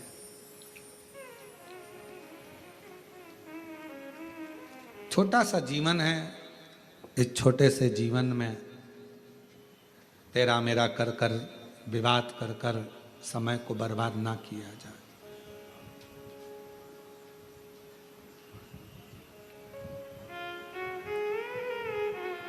जितने लोग कुबेरेश्वर धाम आते हैं, सीहोर पहुंचते हैं, हम उनसे भी एक ही बात कहेंगे कि वहां आओ, आडंबर से रहित होकर आना, दिखावे से दूर, आडंबर से दूर। कुबेरेश्वर धाम की कंकर शंकर की भूमि पर 5 कंकर को बीन कर उसकी पूजन 108 बार श्री शिवाय नमस्तुभ्यम का जाप और भगवत भजन करना हो तो कुबेरेश्वर धाम। और बाबा के धाम भी तब आओ जब बाबा तुमको, तुम्हारा कोई कार्य बाबा की कृपा पूर्ण हो और बाबा बुलाए तो दिल से आओ। उसके चरणों की प्रीत,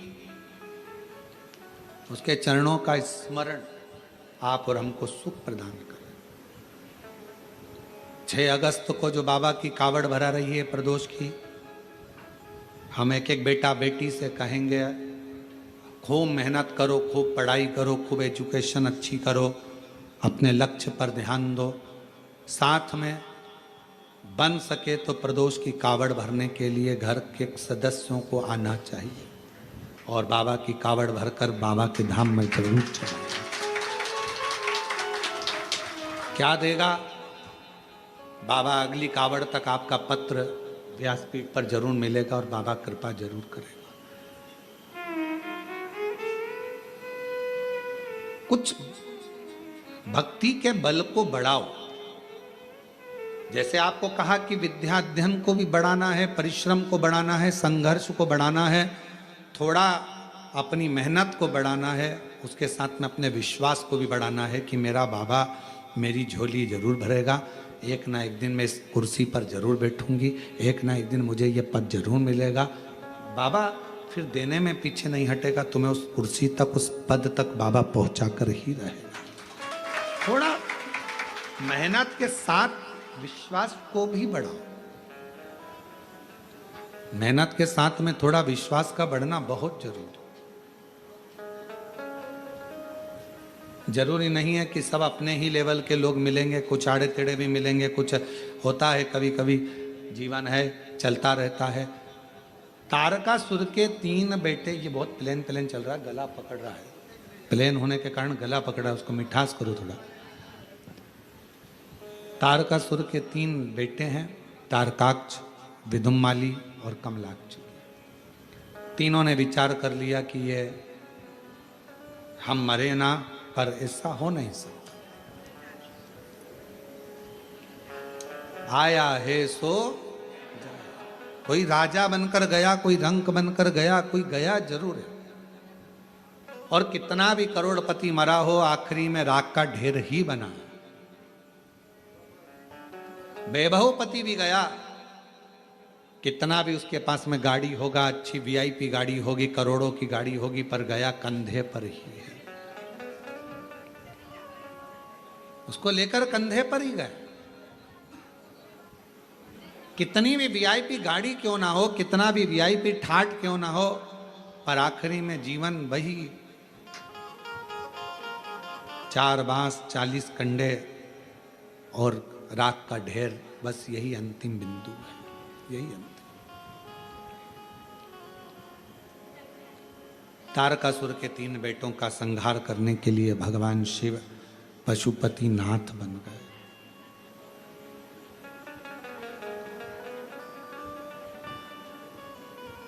देवताओं को पशु बनाया, सब भागे, तीनों को एकत्रित करा, त्रिशूल का प्रयोग करा, तीनों को मारा। शिव जी का शीश कट कर नेपाल गया, जहाँ पशुपतिनाथ के रूप में भगवान शंकर विराजमान हुए। धड़ केदारेश्वर के रूप में विराजमान हुआ। तारकाक्ष, विदुम्माली, कमलाक्ष की तीनों जब प्राणों को त्याग रहे थे, तब उनके साक्षी में शिव नाम ही मूल था।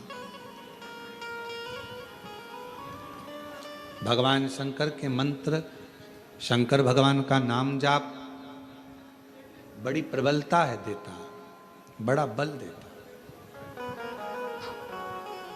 आप किसी भी शिवालय में कहीं पर भी जाएं, कितनी भी लंबी लाइन लगी हो, कितनी भी भीड़ हो रही हो, अगर आपने एक बार चिल्लाकर कह दिया श्री शिवाय नमस्तुभ्यम, पूरी भीड़ तुम्हारी ओर देखेगी, समझ जाएंगे कि ये शंकर की कोई शिष्या है। अब जरा विचार करना, तुम्हारे श्री शिवाय नमस्तुभ्यम बोलने पर सबका ध्यान तुम्हारी ओर चला जाता है, तो श्री शिवाय नमस्तुभ्यम बोलने पर क्या मेरे महादेव का ध्यान तुम्हारी ओर नहीं जाए? विचार करिए, एक प्रैक्टिकल करो जाते जाते। जिस बस में बैठकर अपने गांव में जाओ, जिस ट्रेन में बैठकर जाओ, वहां एक बार चिल्लाकर देखना श्री शिवाय नमस्तुभ्यम। जैसे ही चिल्लाओगे, सारा बस, सारी ट्रेन, सारा मंदिर, शिवालय, 12 ज्योतिर्लिंग में कहीं पर भी दर्शन करोगे, कावड़ भरने जा रहे हो, जम के चिल्ला दिए श्री शिवाय नम, देखेगा। जब लोग तुम्हारे मंत्र के बोलने पर तुम्हें देख सकते हैं, तो तुम्हारे मंत्र के बोलने पर क्या मेरा देवाधिदेव महादेव नहीं देख सकता? वो भी तो कृपा करेगा, वो भी तो करुणा करेगा। और कृपा की ना होती जो आदत तुम्हारी, तो सूनी रहती अदालत तुम्हारी। गरीबों के दिल में जो जगह तुम ना पाते, तो किस दिल में होती इबादत तुम्हारी। ये उसकी उदारता है। तारकासुर के 3 बेटे तारकाक्ष, बिनुमाली, कमलाक्ष की, इन तीनों ने भगवान देवाधिदेव महादेव की साक्षी में जब अपने प्राणों को त्यागे, प्रार्थना करी, हम भले प्राण त्याग रहे हैं, पर क्या हमको नरक भोगना पड़ेगा? शिव जी ने कहा नहीं। जो मेरा नाम जप कर कर, मेरा स्मरण कर कर, मेरे निर्माल्य का भी स्मरण कर लेता है, मेरे शिवालय को भी याद कर लेता है, मेरे मंत्र का उच्चारण कर लेता है, वो कभी नरक नहीं जाता, वो मेरे कैलाश धाम ही जाता, वो नरक नहीं पड़ेगा, कैलाश धाम ही जाए। अपने अपने नगर में जब कथा हो, ये कथा तो ऑनलाइन है तो ऑनलाइन सुनना चाहिए, टीवी के सामने बैठकर मोबाइल पर सुनो। पर जो ऑफलाइन कथा होती है, जैसे 13 अगस्त से 17 अगस्त तक हैदराबाद में कथा होने जा रही है, हैदराबाद के आसपास के जितने तेलंगाना के निवासी हैं, बाबा की कृपा से ये योग बना है 5 दिवसीय शिव पुराण का, उसको सुनो, पंडाल में रहकर कथा का रिस्पान करो। क्या देगा, कैसे देगा, क्या देकर भेजेगा, वो ही जानता है। ये उसके ऊपर निर्भर करता है। सावन के महीने में अपने घर में रहकर अगर ऑनलाइन कथा सुनने को मिल रही है तो उसको ऑनलाइन सुन। ये धारण कर कर भाव मन में रखकर कि मैंने भगवान शंकर की कथा को सुना है, मेरा बाबा मेरा कल्याण करेगा।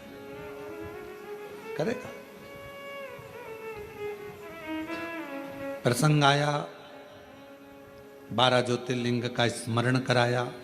सुंदर प्रसंगों में चंद्र को काया का रोग हो गया, उसको काया के रोग से मुक्त मेरे शिव जी ने किया है। केवल चंद्र को ही नहीं, दुनिया के किसी मानव को अगर कोई रोग लग जाता है और अगर डॉक्टर की दवाई वो कर रहा है, डॉक्टर को भी शिव मानकर उसकी दवाइयां ले रहा है, सारी जांचें करा रहा है, साथ में दवाई को कुंदकेश्वर महादेव का नाम लेकर यदि वो खा रहा है, तो निश्चित है चंद्र की काया ठीक हो सकती है, तो तुम्हारी भी काया ठीक हो सकती है, तुम्हारी भी काया ठीक हो। एक लड़की ने एक पत्र लिखा है जिसमें उस बेटी ने लिखा,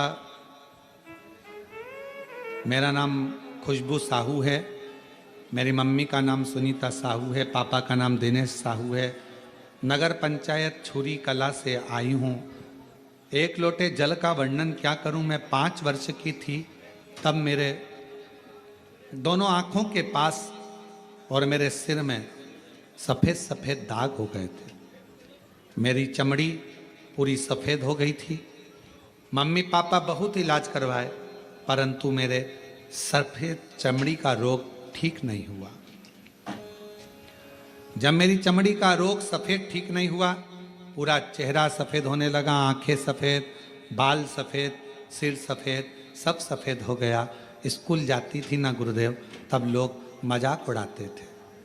गुरुदेव, मेरी मम्मी ने आपकी कथा टीवी पर सुनी, आपने जो उपाय बताया मेरी मम्मी ने वो करना प्रारंभ करा, और आज बाबा की ऐसी कृपा है ना गुरुदेव, मैं 90% ठीक हो गई। मेरी चमड़ी 90% जो सफ़ेद हो चुकी थी वो पूरी चमड़ी अब धीरे धीरे मेरी ठीक हो गई। मैं बाबा को प्रणाम करने के लिए आई, शिव को प्रणाम नमन करने। विश्वास, कैसा भी रोग है आपकी जिंदगी में, कितना भी, और आप अगर शंकर पर विश्वास करे हो, डॉक्टर की दवाई लो, जांच कराओ, साथ में कुंदकेश्वर महादेव का नाम लेकर पाओ, धीरे धीरे धीरे धीरे वो रोग मिटेगा। भगवान सोमेश्वर महादेव बने, कार्तिकेय जी रुष्ट होकर चले गए, उनको मनाया तो भगवान श्री शैलम में मल्लिकार्जुन बनकर विराजमान हुए। फिर दूषण नाम के राक्षस का संहार कर कर भगवान कालाधिपति महाकाल हो गए। विंध्य पर्वत का कल्याण कर कर भगवान ओमकारेश्वर हो गए। फिर वर्णन आया, नर नारायण के तप बल से भगवान केदारेश्वर हो गए। कुंभकर्ण के बेटे भीम का संहार कर कर भगवान शंकर भीमा शंकर हो गए। मनु शत्रुपा को दर्शन देकर भगवान काशी विश्वनाथ हो गए। और गौतम ऋषि के ऊपर जो दोष लगाया गया था झूठा, उस दोष से मुक्त करे तो भगवान त्र्यंबक नाथ हो। ये दुनिया कितनी विचित्र है। ये कथाएं, शिव महापुराण का चरित्र हमको बताती है कि दुनिया के लोग जब ऋषियों को, संतों को, साधुओं को उस समय पर नहीं छोड़े, तो आज के जमाने में कौन छोड़ने वाला। इसलिए अपने विचारों को शुद्ध रखकर भगवत भजन करो, स्मरण करो, बाकी के छल प्रपंच से दूर। त्र्यंबकनाथ, आगे वर्णन आया है, रावण शिवलिंग को लेकर जाते हुए भगवान शंकर को भूमि पर रखे तो वैद्यनाथ हो गए। दारुक नाम के राक्षस का संहार कर कर नागेश्वर हो गए और राम जी को दर्शन देकर रामेश्वर हो गए। रामेश्वर, आ जाओ बेटा, आ जाओ।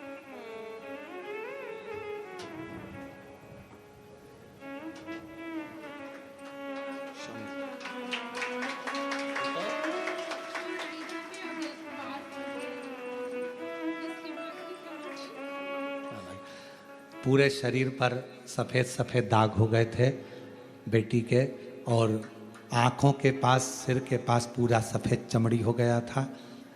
डॉक्टरों का इलाज बहुत कराया पर ठीक ना हो पाई। आखिरी में बेटी ने शिव जी की भक्ति करना प्रारंभ करी और आज बच्ची पूरी तरह से स्वस्थ हो गई। प्रणाम करो बाबा।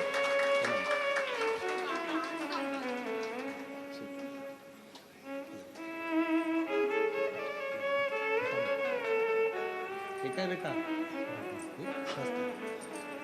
और तेरी कृपा का क्या है भरोसा, कब किस पर हो जाए जरा हम पर कर दो, जरा पर कर दो। एक सुधर्म नाम के ब्राह्मण की पत्नी घूष्मा के बेटे को सुदेहा ने मार दिया था। घूष्मा के बेटे को भगवान शिव ने पुनः जीवित करा तो शिवजी का नाम कृष्णेश्वर महादेव हो गया। ये 12 ज्योतिर्लिंग का चरित्र बिंदु श्रवण करे और प्रेत योनि से मुक्त हुए। चंचुला देवी ने चरणों को प्रणाम करा, अखंड सौभाग्य धारण करा। तुमरुका जी ने कहा बाबा भोलेनाथ जी से आप यजमान पद ग्रहण करे हैं। कथा विराम की ओर जाए। वर मांगू आपसे, कलिकाल में जो शिव महापुराण की कथा को श्रवण करे उसका मनवांचित फल पूर्ण हो। भगवान देवाधिदेव महादेव ने मां पार्वती का संग रखकर वर दिया है तुमरुका जी, पूरा कलयुग जब हाहाकार मचाएगा तब शिव महापुराण की कथा मनुष्य को सभी दुखों से, कष्टों से बाहर निकालने वाली होगी। जो मनुष्य, जो मानव शिव महापुराण की कथा के पंडाल में पहुंचेगा, कथा को हृदय से श्रवण करेगा, जो कामना कर कर जाएगा, शिव जी कहते हैं उसके दरवाजे पर जाकर मैं उसकी कामना को पूर्ण कर दूंगा। ये शिव महापुराण की कथा ऑनलाइन कोरबा के इस पवित्र प्रांगण से चल रही थी, आज विराम की ओर लेने जा रही है। श्रावण के महीने की ये प्रथम कथा है जो आप और हम ऑनलाइन श्रवण कर रहे थे। संपूर्ण आस्था चैनल के श्रोता भाई बहनों को, फेसबुक यूट्यूब पर कथा श्रवण करने वालों को बहुत बहुत बधाई देता हूँ, जिन्होंने इस पवित्र कथा को ऑनलाइन रहकर कथा का लाभ लिया, अपने जीवन को धन्य बनाया।